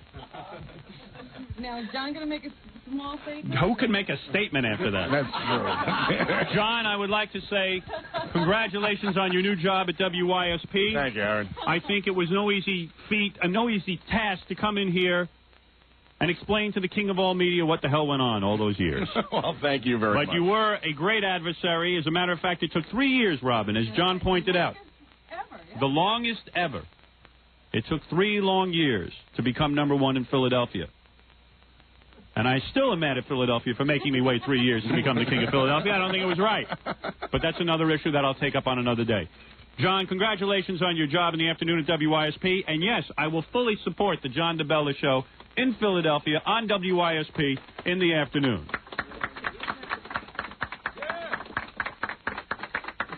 Let John talk first, Penny, and then you can open up your big Yenta fat trap. All right, here we go. Here is John. John DeBella, everyone. I really, at this point in time, really can't say anything more beyond that. To some extent, it is a little silly that this sort of radio war gets more coverage than, maybe Veterans Day, and all we'll see on the news tonight is, some old guys go like this. And I'm grateful for, the opportunity to be back on the radio. I mean, I think this is going to be a lot of fun. We're going to have a great time in Philadelphia. And, I miss doing it. I miss talking to the people. I miss the interaction that happened with the folks. And I'm glad to be back. Thanks. Thank you, John. Are you ready for questions? Yeah, we're ready for questions. Obviously, Penny is going to obnoxiously force herself in front of the line. Wait, she's the one who... Your microphone's on? God, I hope so. I hope the audience at home can hear Gary and Robin. Remember I told you the press was hostile? Yes. She was the leader. All right. Now, Penny, why are you hostile? You know that John and I had to come to terms. It was a long and arduous task sitting there and trying to come to some sort of decision as to how we were going to work this out. You're making this a laughing matter. He apparently, did your wife really commit suicide? His wife did commit suicide. Okay, your wife committed suicide. Right. You lost your show. Mm-hmm. You're not a Now, wait a second. Hold on. I'm going to stop you for 1 minute. You are playing the angle, and you continue to play that angle. I'm glad John is here, that somehow I was involved with John's wife committing suicide. No, I'm not playing that angle, but he's laughing. He should be depressed today. Depressed about what? His wife killing herself. No, wait a second. This has nothing to do with that. If his wife... Penny's jerking you off. Penny, let me explain something. Go ahead. With all of the supposed stuff that Howard has done to me, with all of the degrading, the humiliation, and all that stuff, you want to know something? Add it all up, put it all together, nothing was more painful than sports rock. An idea that a couple of non-radio talents came up with and forced me into. That was the most painful thing in the world. With you guys, everything sports. So your wife killing herself was not as important. First of all, let me say something. I don't understand what's going on here. That's that, madam, is a personal thing. What does that have to do with the radio wars? Do you think that radio killed his wife? His wife was a... His wife was a very... He said you did. When? Oh, when did he say that? When did I say that? You don't even have a quote to say that. I've listened to tapes of John saying lots of things about me. He never once accused me of killing his wife. Never. And let me tell you something. That is an outrageous statement. I'll tell you why. And I'm speaking from the brief moments that I met John's ex-wife. First of all, John was going through a divorce. Secondly, there was a woman who had a disturbance in her life that went beyond any radio. She wasn't involved in the radio. She wasn't on the air. How can you tell me that ties in with the radio wars? You tied that together. That was a woman who did. If she killed herself, it wasn't over radio. Trust me on that. Until now, this didn't even come up. This didn't come up. We didn't mention it once. Excuse me. I wish Penny would commit suicide. What do you think of that? Right now, on camera. Penny, when will you kill yourself? But what does she want John to do? What would you have John do? Not go on the radio? No, I mean, this invitation back and the whole 9 yards is a bit bizarre to me. It just is. I remember you talking about... Because the man wants to work? Yeah. He wants to work for YSP a lot of people need jobs, Howard. So, the librarian is still looking for a job. Your lady librarian. If he doesn't hold me responsible for his wife's death, which I don't even see how he could, you would have to be irrational to hold me responsible for his wife's death. I know a lot more about this than you do, madam, right? And even bringing it up is, I find it disgusting. Because we didn't even get into this. It wasn't a topic. It had nothing to do with what went on between the two of us. Well, Penny is a miserable woman who has no happiness in her own life and has to basically... You said yourself that they would destroy the relationship that we built up on the press. Well, you will end up being at war with me again. There will be no doubt about it. No, let's listen. Penny is right. Penny is very dumb. She knows that. She's not very smart. No, Penny is trying to evoke response from me. This is her job as a journalist. And once again, she has done it. So I congratulate you. Let's go to Channel 10. Thank God we're hearing from Channel 10. Well, thank you, Howard. You John are Baleris. a handsome man. Oh, wow. Thanks, Howard. You are really a handsome man. Penny. Thank you very much. Go ahead. Howard. John Baleris, KUTV in Philly. That's the weather guy. Oh, is that the weather guy? An entertainment show, too. You are the weatherman? The weatherman and entertainment show, Howard. You Saturday are. night, 7:30. Well, that's anyway, an insult, but go ahead. Listen. Now that hold it, it's raining. Now sunshine today, about 55 degrees. Is that nice right? weekend, moderating temperatures. Ask your 60 question, Saturday. please. Okay. Now that John is working for YSB, that's correct. Will John be filling in for you when you're sick, or take a leave of absence in the morning and work with Robin right here and Jackie and Fred? No, I read that in the paper. That was I don't know if Stu's here today, but I think Stu is hallucinating again. Stu should go home and look at his wife naked. That's what he should do. But I must tell you the following. No, that is absurd. When I go on vacation, we play the best of. The best of show actually outrates me when I'm here live, which is unbelievable. I don't know if that's good or bad. John will do his afternoon show. My contract will be up here in 11 months. John can take over the whole thing. John can run the whole damn radio station if I'm no longer here. But I've always had a good relationship with Infinity Broadcasting, and I certainly can tell you, unequivocally, is that the word, Robin? Yes. Thank you. I just like to use big words on the press. No, he will not be a part of my show in terms of taking over the program. Howard, you fear one day what has happened to John will one day happen to you. There's another Howard Stern waiting in the wings, and perhaps you're getting a little burnt out, and you may want to step down. Do you fear the same thing may happen to you? Do you ever think about the competition? Let me talk to you for a second, very seriously, my friend, because you will never be able to comprehend this. You are a weatherman. Meteorologist. You are a meteorologist. Right. I am going to tell you the following. I am the greatest radio personality that has ever lived, that ever will live. Yeah. It is my unusual circumstance in life. It is the way I grew up. It is the way my team around me has formed, that we handpicked each individual member of this team, and they rose to the occasion. We have singularly the greatest radio program in the history of radio. There is no one out there who can do it. No one can beat me. No one will be this great. And within the year, you will see things coming down the pike like movies, television specials, and all kinds of exciting things coming on. This is a juggernaut that cannot be stopped ever. You know, you say this is a juggernaut. Okay, I got to say. Here you are again. There's that voice that sounds like sandpaper against a blackboard. This because, you know, this is an important thing. It's an outrage. You really made, possibly, there are people who are saying that you made Pataki. You made the election. There is that your endorsement of Pataki threw him over the top. There is no doubt in my mind. When I endorsed Pataki, he was 20 points below in the polls. All those conservative radio shows that endorsed Pataki were already preaching to the people who were converted. I came on the scene 20 points down in the polls, and I said to Robin in private, and I said it to Senator Alphonse D'Amato in September, that I'm a Pataki supporter. I will come out 2 weeks before the election, and I guarantee you within 3 days of the election, it'll be a dead-even heat, and Pataki will win. But and also, Howard, you forget that all those conservative reporters were preaching when he took the 20-point drop. Exactly. I know that Governor Pataki, I know that Governor Whitman, and I know that Senator Alphonse D'Amato were put over the top in all of their elections. And that I know, and I'll go to my grave now. Howard, you're a disc jockey. I mean, basically. You're a talk show host. Do you feel that, I mean, do you think you're... I don't mind being a disc jockey. If you want to lump me in with every retard who spins records, go ahead, Penny. Ruin my day. No, I mean, don't you feel that you've got more power than you deserve to be able to make an election or swing an election? I deserve everything I have. Do you feel too powerful? No. You want to know what power is? Power is you standing here doing an interview, taking me, okay? Oh, okay. All right, I don't like that. Right. All right, I don't even know you, and I don't like. I don't point at you. I'll wave I my can hand. only point at Penny. Okay, that's right. Right, exactly. Penny loves me. And now I'll point at you. Taking this back to your editing room. No, I hate that. Cutting it up to be the way. I just hate that. I'm Italian. Pardon me. I talk with my hands. Penny, you hate John? No, I hate being pointed at. Are you crying? No. You are crying. Penny, you're crying. I am not. It's just. No, you're crying. Did he have multiple personalities? Did I make this woman cry? You just made her cry. I pointed at her. Yeah. Penny, are you that out of touch that you're crying? If I only knew the power in this finger. Penny, this is a radio show. I thought the power show. was in this finger. Penny, you've gone over the top. If it's a cabbie, I don't like to be pointed at. That's all. Well, what happened? Did something happen? I'm sorry. No, I did. What happened? When you were a child, did something happen? Because you look like you're about...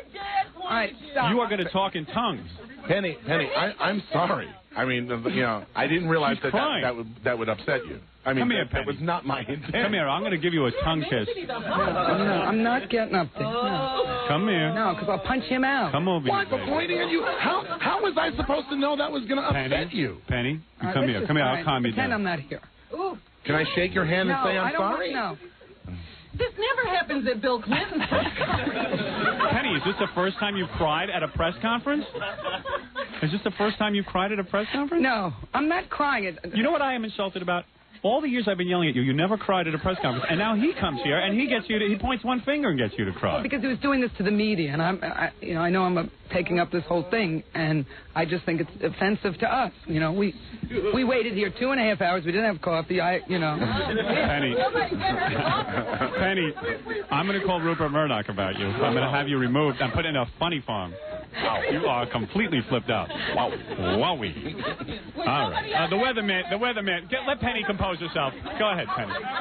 Let's talk to the weather. Oh, I'm sorry. Who are you? Rosemary Gomez, Channel 11. Did you have to grovel for this job? Did you have to ask him for permission?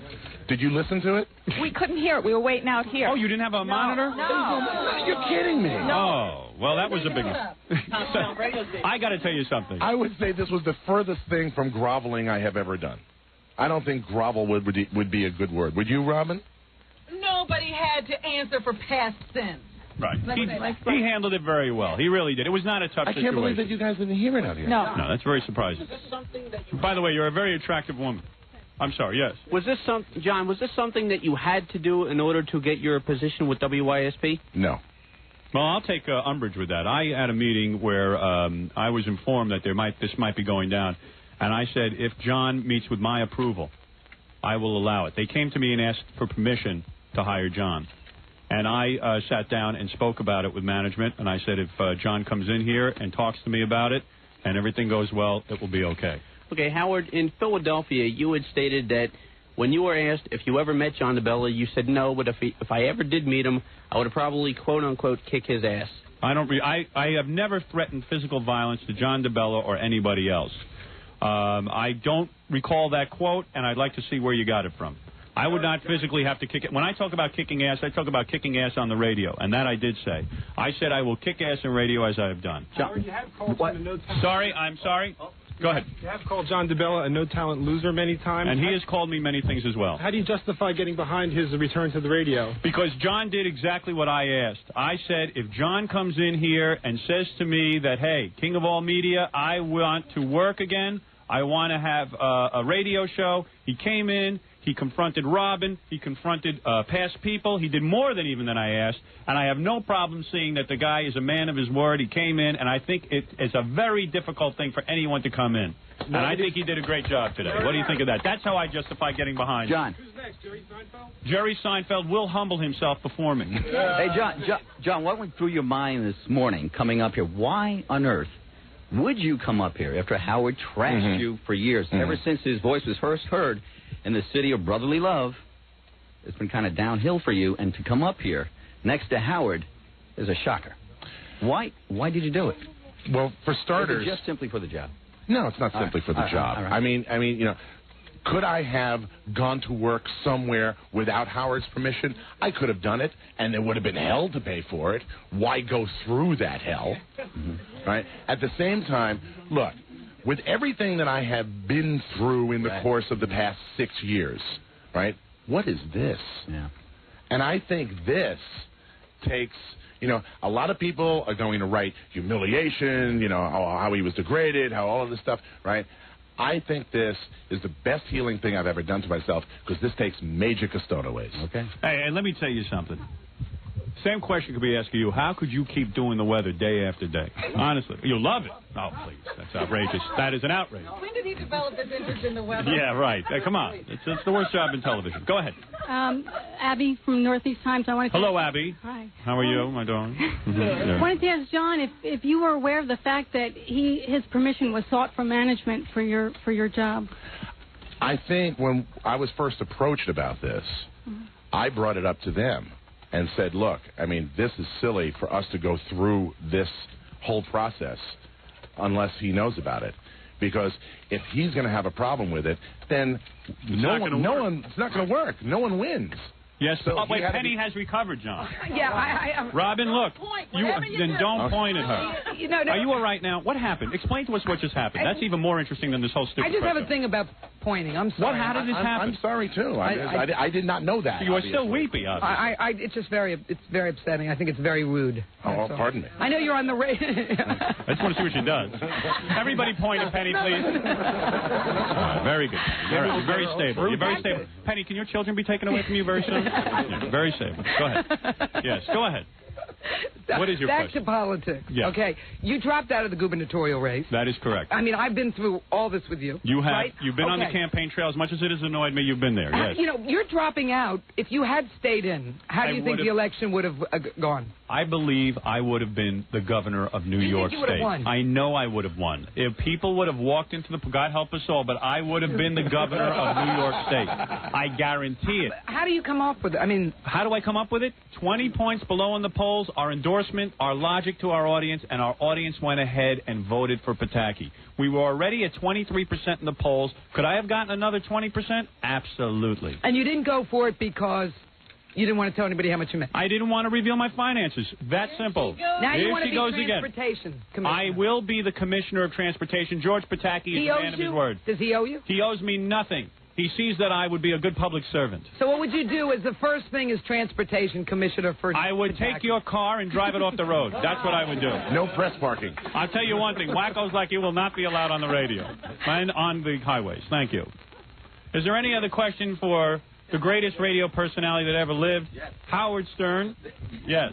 Greg Kirk, Big Shout Magazine. After everything that's you've gone through today and everything that's been said and done, yes, I'd like to ask you, which are bigger, John DeBella's balls or a set of church bells? Well, let me tell you something. John DeBella's balls are very big. He's got the balls to walk into the studio.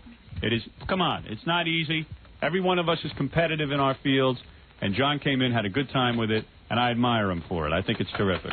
I think it's great. Howard? Who are you, my darling? Hi, Howard. My name's Christine Patton. Well, let me rest my eyes on you. I've been looking at Penny for a few minutes. I know. She's taking the whole show. Let me look at you a little. Penny, you look gorgeous today. Penny always wears a nice short skirt. She does look nice. Yeah, and there's no panties under there, I would bet. Am I right, Penny? I can't comment. Can't comment. No comment. Go ahead. Okay, I need to know, are you going to be going to late night TV if you don't renew your contract within a year? Why would you ask me that? There's been no indication that I'll be going on late night television. I know, but a lot of people in Philadelphia are hoping that if you don't stay with radio, by chance, hopefully you'll do some late night TV. And I know we could use some good late night TV. As you know, hopefully Robin will be. I am presently on the E-Television Network. Right, but he has been saying awfully nice things about Warren Littlefield. Yes, he has. Let me say something. No, let me say something. Warren Littlefield happens to be a genius. I recognize that because he's a programming giant. But I have nothing further even to say on that. As a matter of fact, Rupert Murdoch is another genius. I have met with Rupert Murdoch. I don't have any problem telling you that. And he is a brilliant, brilliant man. Are you going to come down? What was that? Howard, you're going to come down to Philadelphia and for John's resurrection to radio and perhaps anoint him back into your good graces? Did you hear how busy I am? Why would I go to Philadelphia, for God's sakes? I have my own problems. I'm sorry? What was that, sir? Where will your listeners turn when you're off the radio? Well, they'll turn to John DeBella in the afternoon in Philadelphia, of course. Howard, my name is Alex Sosa at the News Glen. I have a question for you. What's going to happen with the Grease Man? Do you think that you'll be able to make amends with him, too? No. The Grease Man is not... That's another story. Grease, we all in radio, and I think John will back me up, we all laugh at the Grease Man. There is nothing there. There is just nothing there. He is actually turning listeners off. I don't want to talk about the Grease Man. John, how have you felt about some of the tactics that Howard and the listeners have used against you in this battle? I think we explained all of that on the air, but basically, and unfortunately you guys didn't get to hear it, but it's, this is war. Unfortunately, print media doesn't really understand what that war is like, right? But ask anyone in radio, ask anyone in television. I mean, that's what it comes down to. He used everything that was available to him. I used everything that was available to me. He had bigger guns. Is there any other questions? Penny, go ahead. No one is pointing. Go ahead. Last one. Yeah. A, how are these softcover book sales going? The two that I got confused. And B, what's the story with the movie? Okay, first the book now is out in paperback. I guess you checked the bestseller list on the New York Times bestseller list. I've been at number 2 since the book came out, I guess. There was another list I saw, top 10 list in some kind of USA Today or something. So the book is a bestseller. You're making a fortune. Here you go again. Well, you must be. I just ask questions. You got to come up here If you want to be next to a very wealthy man, you come up here, honey. I'll put my arms around you, and you know what it feels like. No, I am not making a fortune. The book sells for $6.95. You got to sell 10 billion of them to just make a few bucks. No, I'm doing very well, but I certainly have no complaints, and I'll never reveal my finances to you. That's why I'm not running for governor. And the movie? The movie is going along. The movie is going to be made by Reicher Entertainment, as always. We have been through 4 scripts so far. I am not happy with the scripts as they exist now. Different writers have been used. I don't feel the material is up to snuff yet. When the material is right, I will do the movie. Do I have a part in the movie? Yes, as a matter of fact, you have a big What's the matter with the material? It's not right yet. It's not funny enough yet. I've got to make sure it's true to my story. I have to make, there are movies that are in development for 11 years. I don't anticipate that, for God's sakes. But, the movie is going along with rewrites and all that kind of stuff. You auditioned all these little kids to play you as a kid. Did you pick one? Number one, I did not audition any little kids. Reicher did. There were a couple of people that they liked, Who are they? I don't know yet. I don't even know their name. I haven't even seen any people. I concentrate on the script. I think all of this is nonsense until the script is right. You could have all the casting calls in the world. You can have all of the hair pieces made. You can have rubber implants made to make you look heavier, to make you look thinner. You can set up scenery. You can scout locations. None of it is meaningful until there is a proper script. Howard. John, and I didn't point at you. You're going to have a That's right. You're a lady. I would never. Is John going to have a sidekick? Yes, you. He wants a guy with perfect hair. Look at it. He's never seen anything like that. You handsome devil. What are you, married man? No. No, you're not married. No, not married. No, he's single and straight. And he's single. He's straight and seriously available. Is that right? Yeah, I have a good time, Howard. Right. I enjoy myself. John, you were working solo in the afternoon. That's the plan. That's the plan. And so, what are you bringing to the table? What's your format, John? Me. So you're just going to no Zooey thing anymore. Just John DeBella and just. I hope today that's over. That's dead. History. Zoo is history. Please, from this day forth, do not refer to me as the zookeeper. There you go. All right, everybody. I think we've answered all the questions. Penny has composed herself. And I want to thank you for coming to the press conference. This was an excellent photo opportunity, I believe, and one that I never thought I'd see. But here it is, and we wish John DeBella good luck in the afternoon at WYSP. Shake hands one more time. Shake hands so you can get these pictures. Congratulations, John, on your new afternoon job. Thank you, Howard. Why am I wearing earphones? So I can hear my radio show. Penny, Why don't we have on earphones? You don't have on earphones because you will probably start crying if you had on earphones. There is something seriously wrong with you. I'm going to have my doctor check you out. I have never seen a nervous breakdown in the middle of a press conference like that. We got to replay that. I want to hear that. That will be replayed every morning. And I hope you show that on Fox Television tonight, your breakdown. Are you going to show that? They didn't have a camera on her. Oh, we have one on her. I guess this happens all the time. Right. Very good, Penny. You're a mess. All right. I want to thank all the press for coming. I think we've answered all the questions, and we'll go to commercial. We'll see you the next time something weird happens. Yeah. What an emotional morning, Robin. Certainly tense, quite the tensest. Can't be the tense. We were in here analyzing, and yes. What is the post-game wrap-up? Well, everyone agrees something's wrong with Penny. Yes, I think that's unanimous. Bella who? Yeah, right. Penny stole the show again. I really do. I mean, I don't know if the radio captured. Oh, yeah. Really? Oh, yeah, I heard that. No, I heard the tears. I hope Ganji has You guys saw it. Oh, he's got it. I mean, he was out there. Did he capture that? Did he turn the cameras on Penny? God, if they didn't, they're all fired. Oh, boy. I have to see that on the E! Show. Screw the E! Show. I have to see that in my house. We'll see it after the show. Right? Yeah. My one thought afterwards was Penny's one of the people who paints us as crazy. Takes one to know one. Where is the E? Where is Ganji, my cracked camera head? No one's coming in, Howard. That makes me very fearful. Oh, boy. If Ganji didn't get that on tape, he's fired. I didn't know. I didn't have to tape him. Howard! How was I supposed to know? There's a discussion going on in the hall. That's not good. Where's my boy? Yeah, they got it. Why am I seeing you? Where's Ganji? Why is everybody being evasive? Everyone is running around out there. They're just trying to... He might be taping. Maybe he's still working. Hey, did you get Penny Crone crying? Yes. You did? Yes. Then you're hired. Because those were real tears. I was welling up in her eyes. Oh, please. As I announced to the press, Robin, there is no greater victory to have all of your predictions come true. Might be scary sometimes. Yeah. I mean, to be so accurate. Never would I have predicted all those things that happened here today. I mean, I did predict them, but never would I have believed I could predict them. It's uncanny. It is uncanny, yeah. And certainly no easy thing for DeBella himself to do. But he handled it okay. But what was most surprising to me was guys like Drucker and all these guys who... I really didn't understand their beef with him. It seemed to be... empty. Yeah, empty complaints.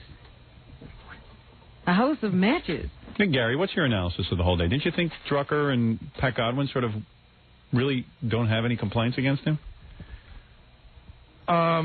Or do you think they were just... I think they held back to a degree. Do you? I think they... Listen, even when you got me in the seat and asked me... I mean, I said I was honest, but it's hard. And my beef is minimal compared to theirs. Well, I thought you handled it well. I think you got it out. What I'm saying is it's hard. It was hard for me. It was good that you said what you said, and he agreed that whenever interns now walk through the halls, they would be allowed to look at him. But I'm saying my beef compared to theirs is nothing, and I think that they might have gotten a little nervous. Right. And held back a little bit, but okay.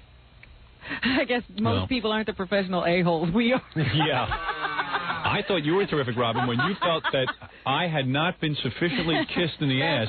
That's right. In fact, that was a singularly great moment. I was a little bummed at Robin because when those guys were in here, Robin seemed to be defending John.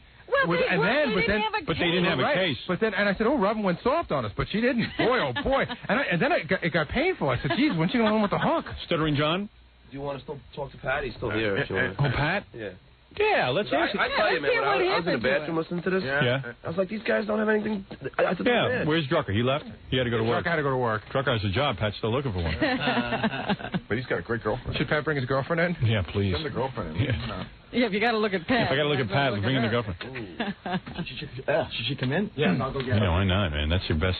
She's pretty, isn't she? How long has that been going on? It's making me think you're better looking. Suddenly I'm looking at you Maybe going... he's more happening than we thought. Hey, maybe you're a good-looking guy. In the dark. You are a stunner. Boy, if you were my girlfriend, you'd be in movies. Gary's right. It was very odd. You are a doll. Thank you. Wow. I would like to know what he says to her about DeBella. What happened to you? You really came up empty. I wimped out, didn't I? Yeah, what happened? Well, he was sitting there, and I lost all my nerve because I actually, outside of the studio in the station, I like him. He was generous to me and all that, because that was the John outside of the studio. He was very kind of I still don't know you. So if he was gracious and generous... He wasn't gracious in a work situation. That's where my beef was. But I still don't ever hear a beef. I don't know. You guys tell me there's a beef. What are you talking about? Tell me specifically what he did. Pat told me when we were talking on the phone, he said he sort of compared him to Huck Finn. John would get you to paint the fence and then take all the credit. Yeah, that's it in a nutshell. He would never give you any credit. No, I mean, he never mentioned... You're very nice. You mentioned the name. You know that's important. Right. Get your name out there. He always, if you do a song, it was a part of him. And So why didn't you say that to him? I couldn't. I wimped out. What did he do? Because everything you told me... I was trying to figure out, it doesn't sound like you have much of a... But when you started talking to him, I thought you also were very nice with him. After all. I was. Look what the guy was doing. He was coming in to say that I won. Look at what we won. did to him. Come on. The guy had to come in and say that I was basically the winner. That's a very hard thing for a guy to do. Very hard, and actually he did a pretty good job with it. Very good job. But I thought you had some beefs. That's why I called you in. You started singing that song. We were getting you in here to air all your grievances. Well, once Shark kind of like his whole attitude was like, whoosh. I went, oh boy, I have a whole song. I finally give you your wet dream. You can tell the guy off, although it seems like you have your wet dream right sitting next to you. I certainly do. I think you've mellowed considerably What because is of your the girl first name? sitting next to you. Kim. Yeah. So what do you see in Pat? Are you the high school? Were you the pride of the high school with guys coming on to you every minute? Oh, come on. Wow. Did you see Ralph ran in here and he goes, she's like the next Terry Hatcher. Yeah, I know. Yeah. You want to be an actress? Sure. She has a record out. She's in a group. Was in a group called Sister Red. Well, I'd be playing that record every day if you just give me where's a your little. record? He would have played it today. Give me a little excitement, baby. So you're a singer, huh? Yep. And I should be working on some new stuff soon, so... I'll give you some new stuff to work on. Oh, well, no, what you're supposed to say is, well, you bring it right here. Yeah. How many times do you think Pat's told her he's going to get her, get her on the show, get her a record contract? Yeah. She'll wise up to you soon, Pat. She better. Yeah.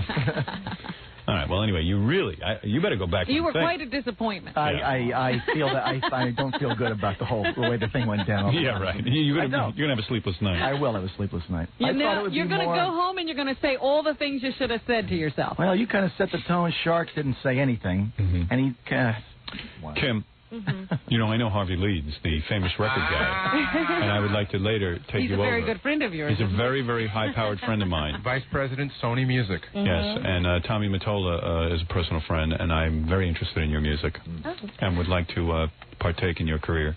Oh, thank you. If I can do anything for you, I'd like to talk to you about it at some point without Pat around. But I'm writing all the songs for the record, so I have a part of it, so you can talk to her all you want. Oh, is that right? Yeah. Matter of fact, I was thinking maybe we could have lunch at the Sony building today. So I can introduce you to these people. Just lose Pat. Very good. No. Yeah. All right, Pat. Thank you. Thank you for having me on. You're still a great song parody guy, and I always enjoy your work. And Kim, thank you. Thank you. B or C? B. B cup? B cup. Yes, very good. You're not wearing panties, are you? Obviously. Yes, I am. You really are? In that outfit? Remarkable girl. Thank you, guys. Thank you. Hey. Where you going, Pat? Yeah, Pat. Which hotel are you going to? We're staying here in New York. Is that right? Yeah. Oh, go have fun. Okay. How many times a day you guys make love? Yesterday, 4. Wow. Are you serious? Is that right? Is he bragging? I would. With Is the that broken how arm. You broke your arm? Yeah. He was tying her up to the ceiling. Holding on to the bed. Yesterday, 4 times? Yeah. Is that right, Kim? Mm-hmm. Wow. Not bad for an old man. How old are you? How old are you? 33. Oh, yeah, that's old. A little 10 years break. Yeah. All right, Kimmy. Can I watch Kim walk out? Yes. All right, thank you, Kim. Pat, don't block my view, okay? Kim, you walk out first. Just stand up a second. Let me move the chair out of the way. Oy vey. My chair. Oh. He's sick now. Yeah, I got to go home. That's your weekend. Wow, what a boss. I love you. Bye, Pat. Not you, Pat. Kim. What a doll. That's a girl, huh? How Pat ever got her? How long will it last, do you think? I wouldn't mind if Pat had a job or something. That girl is high maintenance. Yeah. Good thing I got a photographic memory. I was going to say, that's who you're spending the weekend with. Yeah, she'll be my girl this weekend. Back for a visit. Yeah. He wants to start right now. Yeah.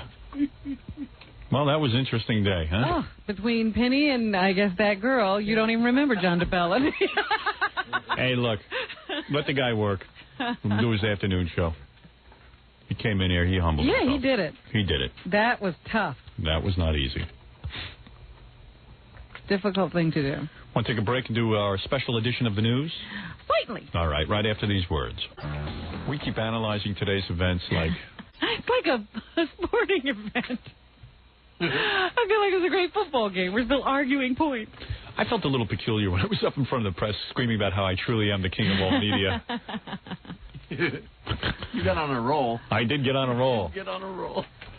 At one point, I was lost. I thought you were going to continue. Oh, yeah. Where is he going? I had no idea. I was entertained by what I was lost saying. in the accolades you're Yes, giving yourself. I was giving myself accolade upon And accolade. you said all this to say what? I just had to say it. I don't know. It just felt good saying it. But it was cute. Yeah, Robin said to me, how you think it went? I said, it's a funny thing. Here's a guy who's really beaten. He's down and out. And I think there was more than enough... I said the humiliation had already occurred. Yeah, There's nothing at all. more to do. You can't... What's the good or the fun of kicking a dog when he's down? I'm not talking about DeBella. I'm talking about Fred. Who are you talking about? I was talking about DeBella. I'm sorry. I didn't know we'd switched to Fred. Oh, I was on Fred. Because that's a different story. Oh. And I'm supposed to be a friend of the show. Fred, get the press back. I want to profess my friendship with you. We don't have that long. He wants to shake hands with you in public. Yeah. At least DeBella didn't have wet palms. Yes, I was was afraid nice. of that. Yeah, I thought he was a sweaty guy. He wasn't. He wasn't a sweaty guy. And he took his lumps. I mean, here's a guy who had all these people come in to talk about what he was like to work with, and he took it. Worse, he took it from Captain Jenks. That was he really. That was the uncomfortable moment. You of the could day. see the look on his face when Captain Jenks. It was pretty tough He for him. really didn't want to hear those. I thought he was going to cry during Captain Jenks. It was tough. That was tough. Puts down a razor and shaving cream and says, "Here, shave your mustache." Where was that coming from? Well, you know, I tell you, you got to be careful what you say to short people. Yeah, Captain Jenks really for 8 years hounded him. Yeah, just because of one comment about his height. Oh. Just remember that, folks. Yeah. Let that be a lesson to you. We hope we learned something here today. What a bizarre day. But most bizarre was Penny Crone crying. I would never have expected that in a million years. I thought this woman was tough as nails. She broke down. Ooh, crumbled. That was so weird. And then what did she came up to you afterwards and said she was acting? But she said that to John DeBella. Oh. Yeah, he went over He to tried apologize because he really felt bad if she had this thing about pointing. He wanted to apologize to her. But there was no reason for him to apologize. There was no rational reason. And she wasn't acting. Oh, I know she wasn't acting. In If fact, she's acting, my I said to Robin, I'm putting her in my movie because she's Meryl Streep. But my question would be, Right. who was she acting for? Right. There's no way that's going on Channel I saw 5. after. The water was still in her eyes. Yeah. I know, yeah. What do you make of it? Do you have any clue? No, I was sitting there listening going, wait a minute. What is that? What is that all about? Could I make a request? Yeah. Next time Penny's up here, could we frisk her? Yeah. Have Gene run the metal detector over. Right. There's a plate in her head. How do you think it went? Oh, it was great. Yeah, it was wild, huh? I mean, the press conference was bizarre. I mean, with her, she saved the whole thing. Yeah, she always does. I mean, it wasn't the greatest press conference ever. When and when she starts crying, I go, well, thanks, Penn. Pay dirt. Way to come through, babe. You know. Pay dirt. She's a very nice lady. She's fine. She's just wacky. You know, Trafalmador, I think, is the planet. Yeah. She might be on there right now. But that was no act. No, I agree. And the tears definitely came through on radio. Oh, yeah. All right. Good. Thank you, Thank you, Tom. Don't overstay your welcome. What was that about a planet? He was really going. Trafalmador. I don't know what he's talking Kurt about. Vonnegut reference. Yeah. I thought I was the only one who got it. I don't know what he was talking about. That's one of the one books I've ever read, Slaughterhouse-Five. I read it and I don't remember that planet. Yeah. I'm literate. Yeah, I know that. I know that reference. Trafalmador. I read that book. I don't remember that. Yeah, I think I thought I was the only one who read it. They forced me to read it in school. And someone had to explain it afterwards. It was the kind of book after you read it, Yeah, you didn't understand it. teacher had to really tell you what you just read. And I don't know that they know. No. They're making it up. Yeah. Yeah, if they're so smart, what are they doing teaching? I probably still don't know what that book means. That's right. You did pull that out. What a weird day. I wonder how the audience thought of Goes it. down in the annals. What do you think the That's audience a very thought? strange day, yeah. Let's find You out. know the audience was hoping for a fist fight. Yeah, probably. But I don't know. He was pretty humbled. Hey, you're on the air. Hey, Howard, how you doing? Pretty wild, huh? Yeah, crazy. You know, I think Penny was crying. That whole deal with her bringing up the suicide. And Yeah, now someone else said this to me. Jackie, actually, I think, said it. He said maybe she was like getting kind of weird during the suicide thing. Like she had experience with suicide somewhere. Maybe. Because she couldn't be breaking down from a guy pointing. Yeah, DeBella got on her pretty harshly when she brought it up, saying how it wasn't even brought up. How could you bring it up? I didn't mind that she brought it up, but I did want to defend that we in no way had anything to do with her death. In fact, we were kind of friendly with her at the Yeah, end. but it was a question right out of left field, and I thought John was perfectly within his rights to say, you know, I think it's kind of weird that you should bring it up, and you're only doing it for the prurient interest of it. Yeah, and then I don't know. It was personal, which it is. Yeah, and then Penny got all wacky. Bitch. They'll never show that tonight on. It'll be interesting to see how they pull it off on the news tonight. They'll probably just gloss right over it. Oh, yeah, you know their what it'll be. camera wasn't on her. Well, our and camera they was. would never, ever, ever use that on the air. Of course not. We'll show it on E. That's why I said it was no act, because she wouldn't be acting for the camera. Yeah. If you're going to act for your own camera. Anyway, Howard, it's a great show today. Hey, thanks, man. Later. Bye. I know we should start the news, but I have to hear the analysis, don't you? Absolutely. I'm totally into this. You're on the air. Yeah, hi. Hi. My boyfriend told me I had to listen to it today. I haven't listened to your show in so long. Yeah. It's like the best. This was the best show in a long time. Yeah, it was good. It was weird, too, because... It was a real confrontation. We didn't know how it was going to go. Yeah, I didn't know what to expect. We didn't know what anybody would do when they sat down in that chair. You didn't know how Mark Drucker was going to respond. You didn't know how Pat Godwin was going to respond. You certainly had no idea about Captain Jenks. We had, well, that was the first time that anyone's ever heard the Captain Jenks phony phone calls that he used to make daily. Yeah. This is really one of the best shows I've heard in a long time. Yeah, it was kind of weird. I felt bad for the guy because he was, like, really down. I mean... Look at how long it took him to come in here. Yeah. You don't think that he didn't think long and hard about that? Well, some people at the company approached me about a month and a half ago about this. Mm-hmm.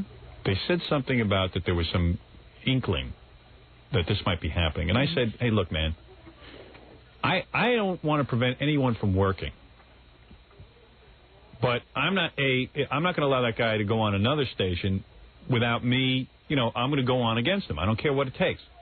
I said, if he's going to do it like some kind of afternoon gig or evening gig here, I insist on the final demand. And then I didn't hear about it for a real long time.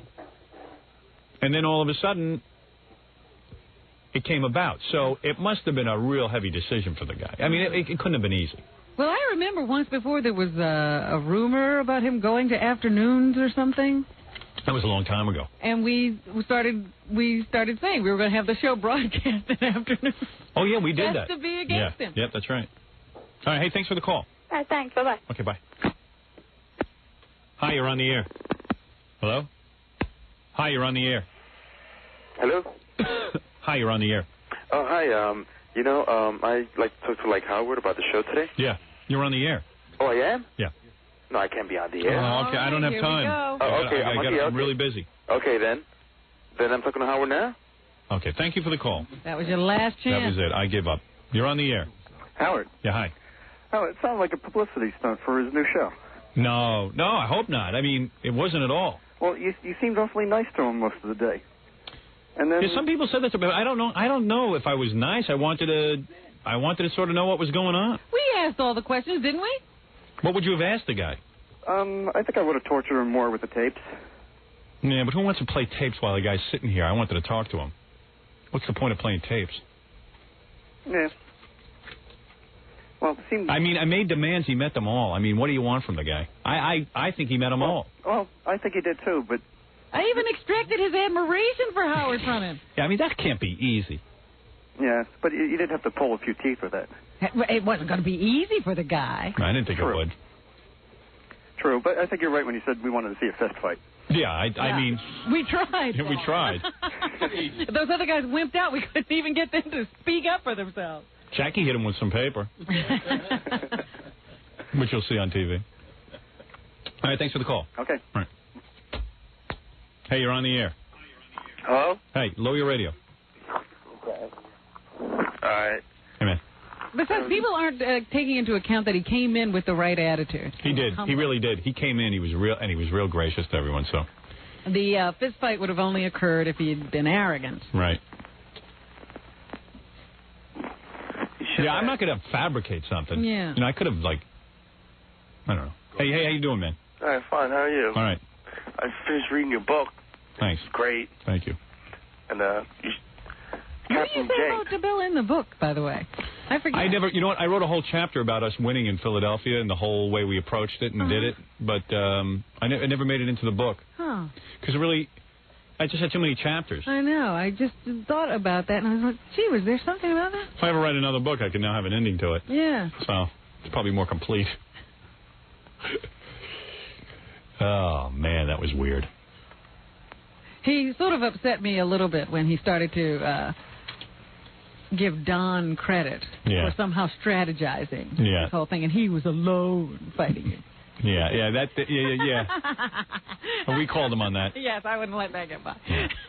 Yeah, that kind of bugged me, too. Like Don and I would have a meeting about how to beat DeBella. Right, a David and Goliath kind of situation. Yeah. Right. Alone. Sure. Yeah, I had a whole... This is a radio station, that's a radio station. Yeah. Like Don is at my side telling me what to do. Here, Howard, go do this. Right. Howard, you know what radio station you're on in Florida? No. No? What Florida station am I on? Is this a test? No, I'm just asking. Wasn't it Big somebody? Big 106, that's it. Big 106 in Miami, and then there's another station in Orlando. I don't know that one. Yeah, it's a good station, though. Whatever it is. Yeah. All right, dude. All right, later. Thanks, man. All right. We should do some news. Yeah, I guess we have to. We already made news. Oh, I can't imagine what these reports are going to look like in Philly today. Yeah. Pretty wild. Can't wait to see that. Yeah. Want to take a break and then you can prepare your news? Yeah. All right. We'll be back right after these. The news now. If you would. Well, I'm sitting here reading the testimony of the young lady in the Tupac Shakur rape case. Yeah. There's a trial going on here in Midtown Manhattan. What's that where it's going on? Well, wherever the courts are. I don't think the court is in Midtown, but the hotel was in Midtown. That it's no, I didn't even know this went on in New York. Oh, yeah. Oh, I see. It's the Parker Meridian. Wow. It's right here. Oh, yeah. Jackie knows. Jackie was there, I think. Oh, yeah. And I would love to side with this woman in the case, because I'm always looking to side with women in any case. But as I read along her, her testimony, yeah, I have to start to question. Well, what do you got there? She had just seen Poetic Justice, this movie Tupac had done with Janet Jackson. I saw that movie. It's a horrible movie. Go ahead. Well, that's one reason not to have sex with him. Yeah, I mean, how could you walk out of that movie and want to have sex with him? That's my first gripe. That's a really good question. Go ahead. Secondly, she says that she had oral sex with him in a crowded room. You know, they met at the nightclub, Nell. And she allowed him to do something very strange to her in public. Something so nasty. She says it was only for 2 seconds, though. Right. She brought her head right back up. You mean in 2 seconds he was done? No, I think that what she's trying to say is she would only do it for that short space of time. I see. In public. Right. She was kind of embarrassed, but she also Prude. flattered by it. Of course. That's very flattering when a guy in the movies allows you to kiss certain parts of his body that normally are used for going to the bathroom. It's very flattering. In public? With other people looking? That's a very flattering pose. She's absolutely right. The couple had sex later that night in his hotel room, and she felt happy. Yes. She'd been with someone she thought she'd never be with, but she also felt a little uneasy about his attitude. What was his attitude? I don't know, but this is her testimony. 4 days later, after leaving many messages for the rapper. Many messages for the rapper. Right. And asking to retrieve a jacket and some keys she left behind, another meeting was set up. I see. But this time the encounter was anything but exciting, according to her. After she and Shakur began kissing, she said 3 guys burst through the door. She started to cry. And she complained to him that she came here to meet him, not his friends. And then she quotes him as telling her, what you did for me, you have to do for everybody. Wow. I've never done that, shared with my friends. You're just not a generous guy. No. These guys will be complaining about you in the future.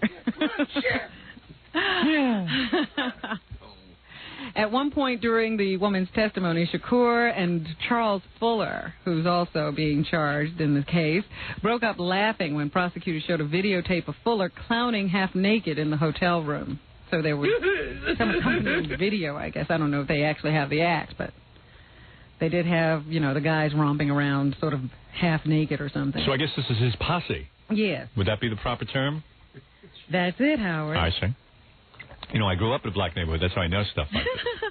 Well, anyway, the woman says she didn't want a relationship or a wedding band. She didn't have any fantasies about being the woman in his life, right, which is what they're claiming, that she's a disgruntled woman who thought she had something going, and when it turned out just to be a couple of nights stand, she decided to complain. But she says, no, she wasn't looking for anything like that. She just wanted to hang out. Right. She didn't know she'd have to be a toy for everybody in the room. So she did these acts against her will and is suing him for rape. Yes, but I'm just saying, couldn't you get the impression that this woman was pretty much up for anything from the course of events as they... No, I'll tell you what it is. Here's the problem. Uh-huh. It could be, if she is telling the truth, things like, she's loose with him because she digs him, and then, but some of these guys with their posses, they feel they have to share the posse. The problem with a case like this is, the society now has become so litigious and aware of you can sue these people and extract things from them that you don't know who to believe anymore. It's a very difficult situation here.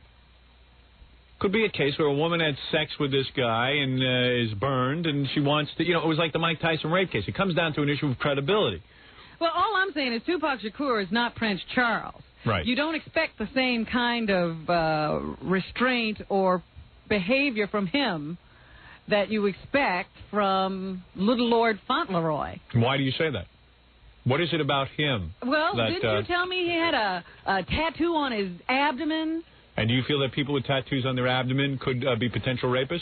Well, if he's pushing your head down in a nightclub and saying, I want public oral sex. Go ahead. And you comply, I think you pretty much told him you'll do whatever I say. You think so? Huh? Do you really think that?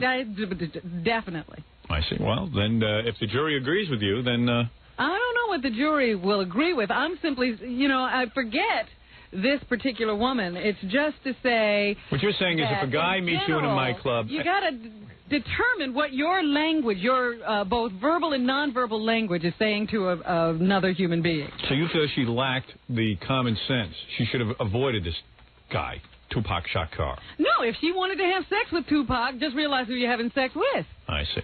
The guy has a tattoo that says Thug Life on his belly. So you feel that would indicate enough to you not to go into a room alone with him? To me, that's my thing. I wouldn't sleep with Tupac if he was the last human being on Earth. I see. Yeah, right. Well, there you go. You want to do that. Don't come crying to me.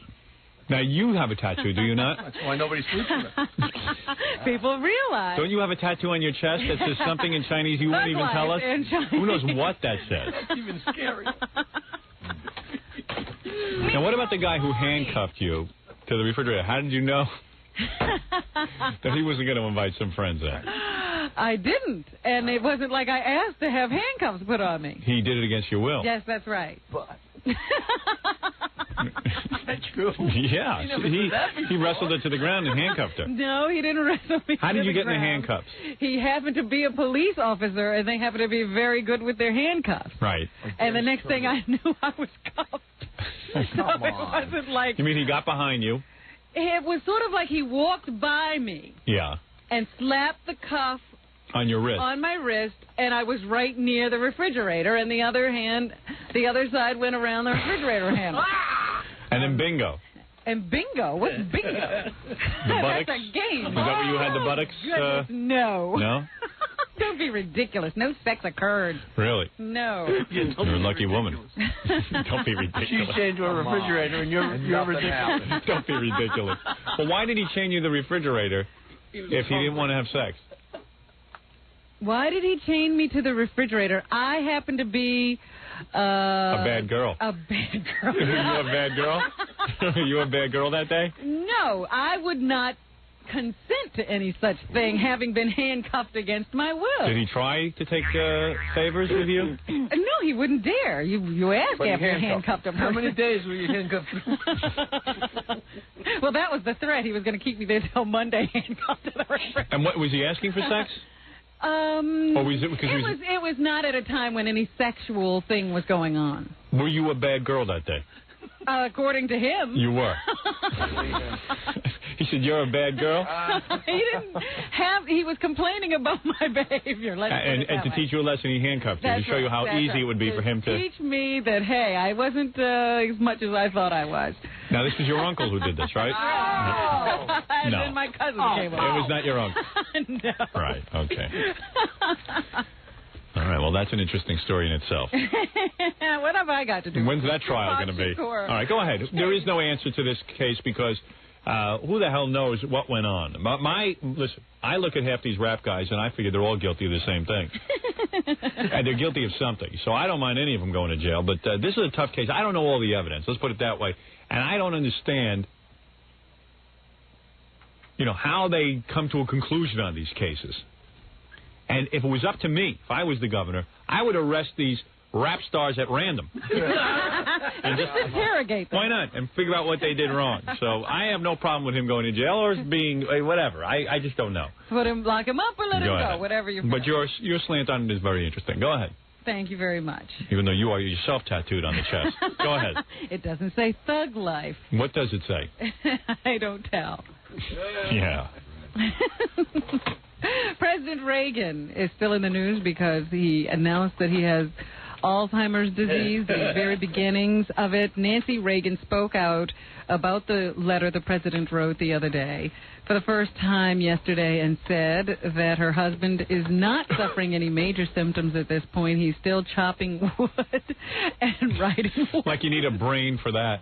Like you need to have all your faculties to chop wood. He just doesn't know why. That's a great defense. Oh, my husband's fine. He still chops wood. Now, I think a guy with Alzheimer's, people with Alzheimer's, they can chop wood. Sure. You point them in the direction, you say, here's an axe, go chop wood. All I have to do is remember to chop the wood, is what they say. I'll be fine if I just keep chopping this wood. I'd love to have him on the show. Ask him stuff. I want to thank my wife, Rebecca, for the support. No, I'm Nancy. Nancy and Rebecca. Who are you again? Who are you? I'm Mommy. Mommy. You're my mother? I thought you were Rebecca. Who's Rebecca? That's your nurse. She's not my wife? I would just love to get a hold of that guy. Yeah. But, the thing that occurred to me is no matter what, they've always said that something's wrong with Nancy. She's anorexic, she's this, she's that. Yeah. She just keeps going along. Oh. She sounds fine, Nancy Reagan. Who's that? Oh, dear. Where's that axe? In your hand. Oh. And what do I do with it again? Chop the wood. And what's wood? Wood is from a tree. Oh, okay. So anyway, here is a little bit of Nancy Reagan. They say they've been getting lots of letters since the president made his announcement. Yeah, I've sent like 7. Have you? Yeah. By doing what he did. It's amazing what the Alzheimer's centers have increased in their calls and so on. Amazing. Just say no to Alzheimer's. I believe Alzheimer's, now this is going to blow your mind, is a psychological condition and for people who want to hide from life. And what do you say about the brain changes that they find after a person has died of the disease? Fluke. No, I say that the mind can actually change the itself. body? Yes, change the body, the physicality of the body. Seen it time and time again. It is a psychological disorder. Every disorder is psychological. Not everyone. Which ones aren't? The one Fred has. I see. He can't help that. The mind can bend a spoon. Seen it happen. I saw it on Mike Douglas once. A guy called Uri Geller. Yes. So anyway. What is that?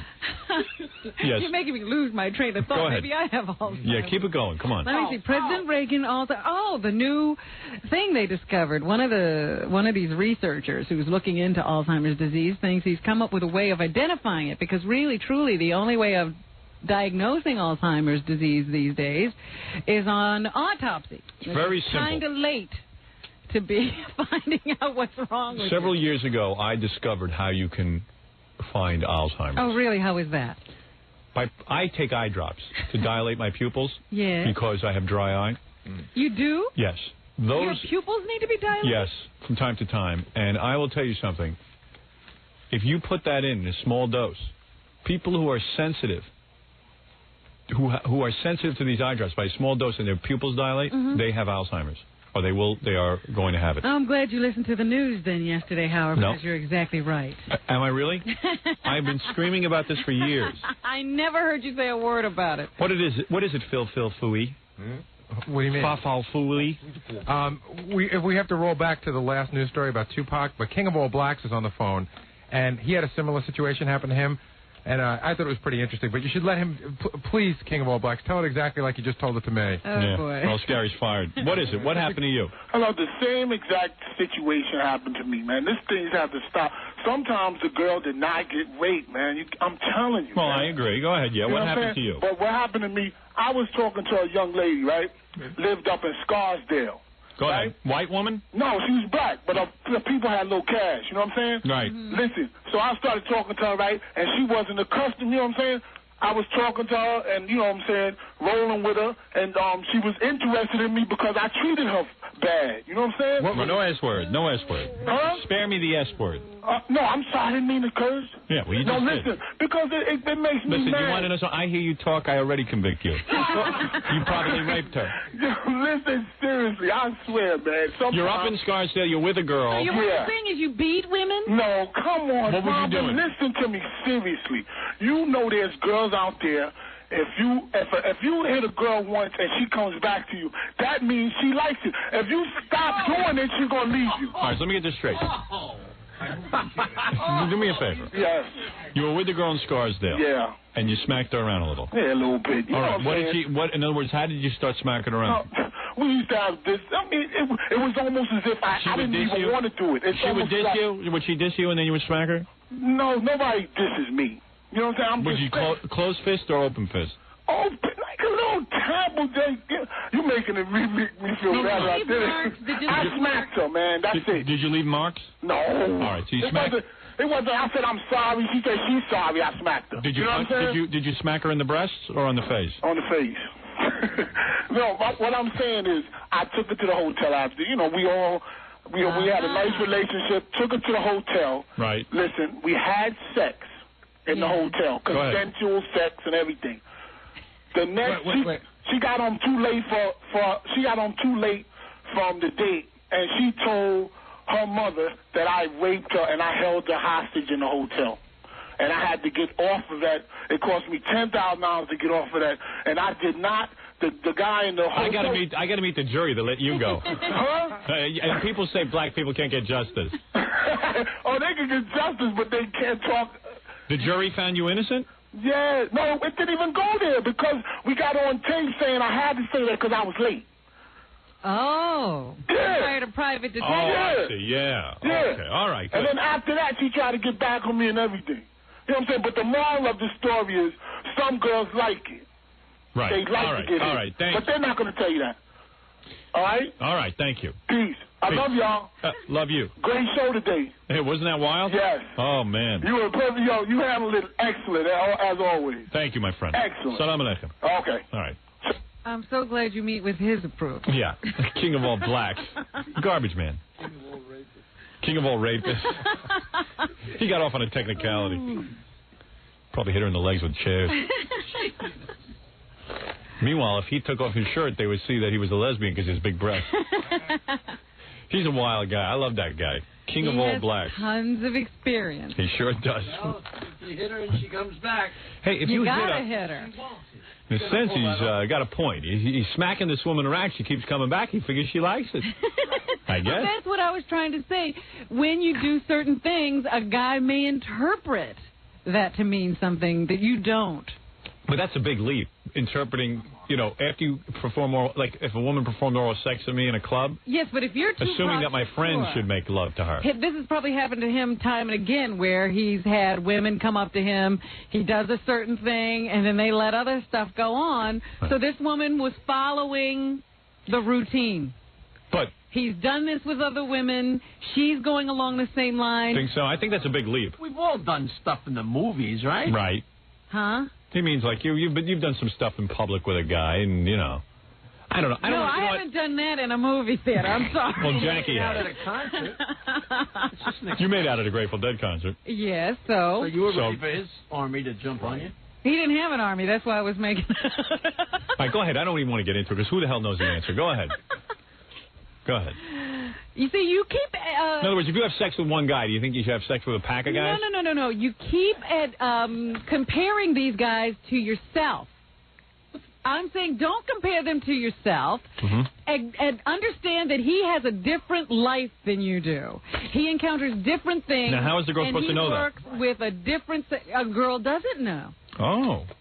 So then what are you saying? I'm simply saying that you have to understand that you may be sending a message when you do certain things.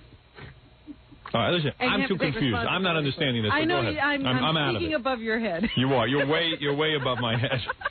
And you know what? I don't know what you're saying, but it sounds good to me. Go ahead. What? Long show today. Yes, it right. is. It is. I think we're all tired. I don't know what we're talking about. You think about either. that. Get back to me on Monday. He's crazy. Go ahead, Rob. George Pataki still is not accepting Rudolph Giuliani's calls. Well, he's angry, and you understand why, I think. And we may have lost the GOP convention because of the move he made endorsing Governor Cuomo, as opposed to going with his party and endorsing the man they had running. Well, the head of the GOP committee, I suppose, who picks the location of the next convention, says that he will call for New York being bumped from the list. Well, I hope that Senator D'Amato and George Pataki will try to get the convention here. Although, who the hell needs all those yahoos? I just figure it's good for the economy. Senator Al is going to be head of the banking committee. Did you hear Senator Al talking about me on Live at 5?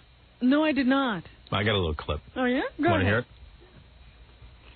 Senator Al being confronted by the great Matt Lauer. The very tough interviewer, Yeah, Matt Lauer. the tough interviewer, Matt Lauer. Could you ever support him if he runs for re-election? Well, let me say that there's a lot of time between now and then, and you never say never in this business, and let's see what he does. And one last one. You were on Howard Stern's radio program this morning. You thanked him for his support and his help in getting George Pataki elected. Absolutely. Do you not think that trivializes the process a little bit? 2,400,000 I don't think people. that NBC, did you give an opportunity for George to come on for 1 hour and ask him questions so people could see him and hear him? I think that when CBS I think we offered did that, them both an opportunity. No, did you give him an opportunity I think to come? we offered a debate. No. And George accepted, and the governor didn't. The governor wouldn't take a one-on-one debate. The governor wouldn't take a three-way debate. The governor wanted 7 people. But what I'm saying is Howard gave people an opportunity to listen to him, to hear him, even if it was back and forth. CBS did that. I think others have to do that. You just can't keep a candidate and hold him down to 30-second ads and say, well, we don't know who he is.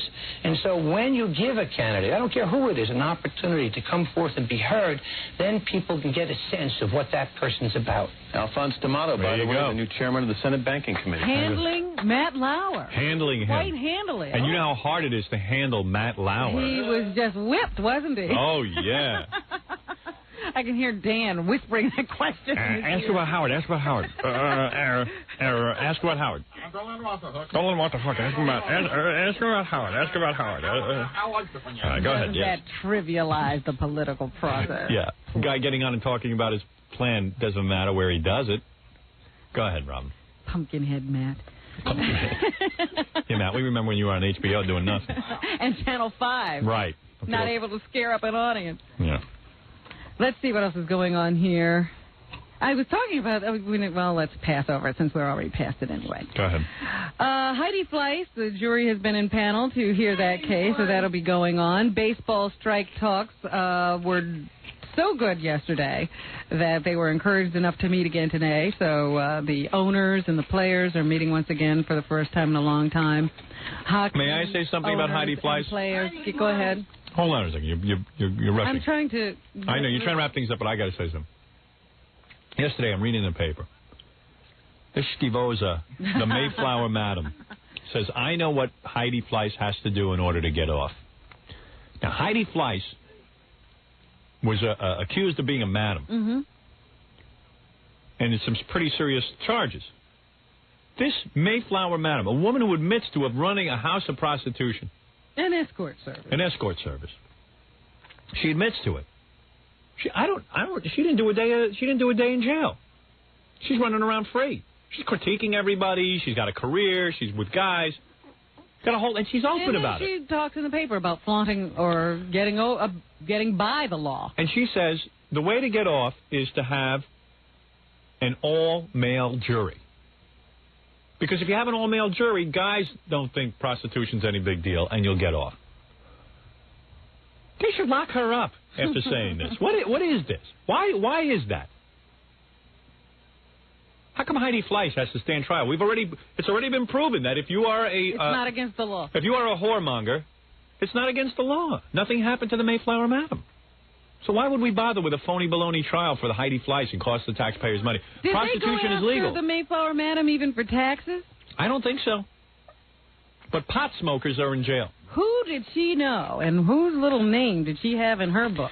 I have no problem with prostitution, but let's call it legal and let Heidi Fleiss go, because why? But there are tax laws being violated if they don't report their full earnings. Well, in California, they seem to be prosecuting for that. Here, I don't know, Mayflower Madam, I don't know. What happened with the money she earned? Has it been taxed? Has she paid anything? Leona Helmsley didn't pay taxes. They put her in jail. Why isn't this Mayflower Madam in jail? She seems to be immune. No, you'll see. She's replacing Conan O'Brien. You wait and see. Go ahead, Rob. Hockey players and owners are also going to start meeting once again, so maybe there will be sports again before too long. Besides football and basketball. Ho, ho, ho, hoo, hoo, hoo. Speaking of basketball, here's a nice little interlude. Go ahead. The other day, the Knicks were playing somebody, I forget who, but... I can't wait to hear this.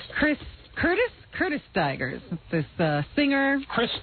Curtis. Curtis, right. I understand that he is a white man, and you have also always contended that only black people can sing this song. He was asked to sing the national anthem at the opening of the Knicks game, and I guess he was very happy to do it, and he came out, and here he is. It's now the singing of our national anthem. Here is recording artist Curtis Stigers. Who ever heard of him?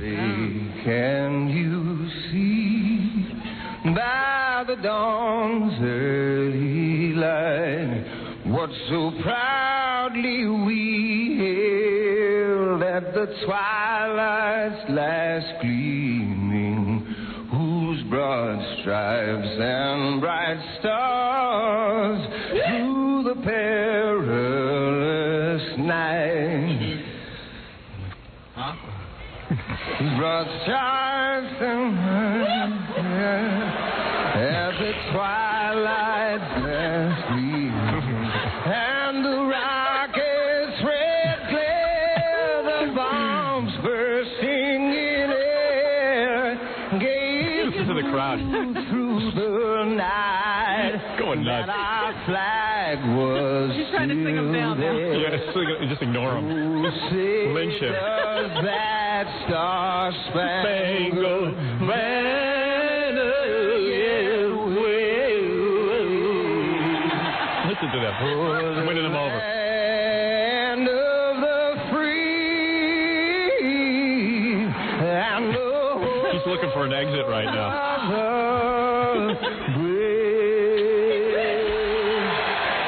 Poor Best. That's the best. That is great. Oh, I love it. He's my favorite singer. I love it. Ooh, I think he got caught up in that. Right, and you forget your place. And there's no music to help you out, so he starts humming the song. You know what else is great about it? What? I'm sure he prepared and everything. Yeah. And why? The thing that's great about it is I don't understand why these guys don't have cue cards. They must say ahead of time, I know the song. I don't need cue cards. I would use a cue card. Frank Sinatra uses cue cards. He's been singing those songs forever. They use skywriting with Frank Sinatra. I bet you Curtis won't be empty-handed the next time he sings the Star Spangled Banner. Great piece of tape. I love that reaction. Yeah. First the silence. Reverence. And then the guy's like dead. Oh, and the audience, boy, do they get on you. Oh, yeah. If you mess up that song. You think no one's paying attention when you sing it, too. But they're listening. Imagine the panic. You know what the funniest part is? Yeah. I'll show you the visual after the show. He looks like he just died in front of the whole crowd because it's just panic. Right. Then after he messes up, everyone's booing. They go to the Knicks bench. They pan the Knicks bench, and they're all like high-fiving each other, cracking up. That's funny. Anything else, Robin? And it was a good election for a group you probably hadn't even thought of, Howard. It was a good election for smokers. Is that right? Yes, a lot of the... I guess that committee in Congress that has to do with the tobacco industry and health or whatever was giving the farmers and the cigarette manufacturers a very difficult time. There were all those hearings on cigarette smoking and when they knew it was dangerous, and there were efforts to make every environment a smoke-free environment. Lots of bills going through Congress that were constantly being debated, and the guy who will be taking over that committee is a Republican. No more war. Yeah, good. Because we need the cigarette industry. On the cigarette industry, because he is a Southerner whose state produces tobacco. So the tobacco industry is off the hook for a while. Well, I have some interesting thoughts on this election when it comes to this. And now all these conservative talk show hosts who scream that they need a Republican Congress, they need a Republican Senate. They've all been screaming. Rush Limbaugh and all these other guys, all these jerks who have one political ideology. While I was for Pataki, I was also for Clinton. I mean, I don't have an ideology in the sense of Democrat or Republican. I look for the Whoever best. you think will do the better job. Whoever I think is better. And these guys who only sit and talk about Republican over and over again now have their wish. They've got the House and they've got the Senate. Now, all of them, before the election, signed off, 300 of them signed off on a wish list of things that they want to get done. Now they are in the unusual position that they never dreamed in a million years that they'd be in the majority. And now that they're in the majority, let's see if they stick to all their promises. Number one, they're all for term limits, these 300. Now they have the power to vote it in. Let's see if they do it. They all promised us they would cut the size of their staffs by a third. And I want that fat slob pumpkinhead Rush Limbaugh to sit there and report on the radio when his dopey Republican Party doesn't come through and they doesn't... also wanted some kind of a budget referendum that meant the budget had to be balanced. Yeah, Let's see if they do that. Now they've got no excuse. You got what you wanted. Let me see you make good on your promises. And Fatso ought to get on that stupid, dumb show of his where he sits there and he's a lackey for the Republican Party. You ought to sit down and say, okay, now I got my wish. I'm going to call out the guys who don't. No, they always find a reason that it can't be done. Yeah, don't tell me it's Clinton now, because Clinton's got nothing to do with it. Now you got the majority. Let me see you do something. Big fat slob. Big dummy. Let him come on in the morning against me. I'll take away every bit of his ratings. Tell him to call DeBella. He knows. Big fatso turd. Bastard. That's another guy who can't admit what I've done for him. That big fatso turd. He thinks he invented radio, that big fat bastard. That big beach ball head, size of a head, the size of a balloon. Big ball on top of his head, looks like a big inflated ball. Snowman. Frosty the Snowman's got a radio show. Oh, I can't believe... Are you done? Yes. Okay. I forgot to tell you that the greatest movie ever opens today. Interview with a Band. Yeah, you love that, huh? I love it. I got to go see that. Then again, you said the greatest movie ever was of action hero. the actions, John. Okay. I'm talking You backing off that here. one? All right. Very good, Robin. Thank you for that newscast. A very important day today in show history. Oh, yeah. Congratulations to you. I don't think there will be a day like this for quite some time. Right. I'm going to be sure to credit all my people. You don't want somebody... I don't want that biting me in the ass. Well, I'll tell you how... You never gave me credit. You're back for this. My calls now. Unlike Mark Drucker, I will never show up on any other radio show talking about you. Yeah. Ingrate. Jackie New Rave Joke Page Martling does not agree with that last statement. But to order Jackie's Wild CD or cassette, Jackie available for shows now to be rated. He talks about you now. That's right. Only $10 plus free shipping and handling for the new CD or cassette. Holiday special, buy two, get one free. Call 1-800-323-KING.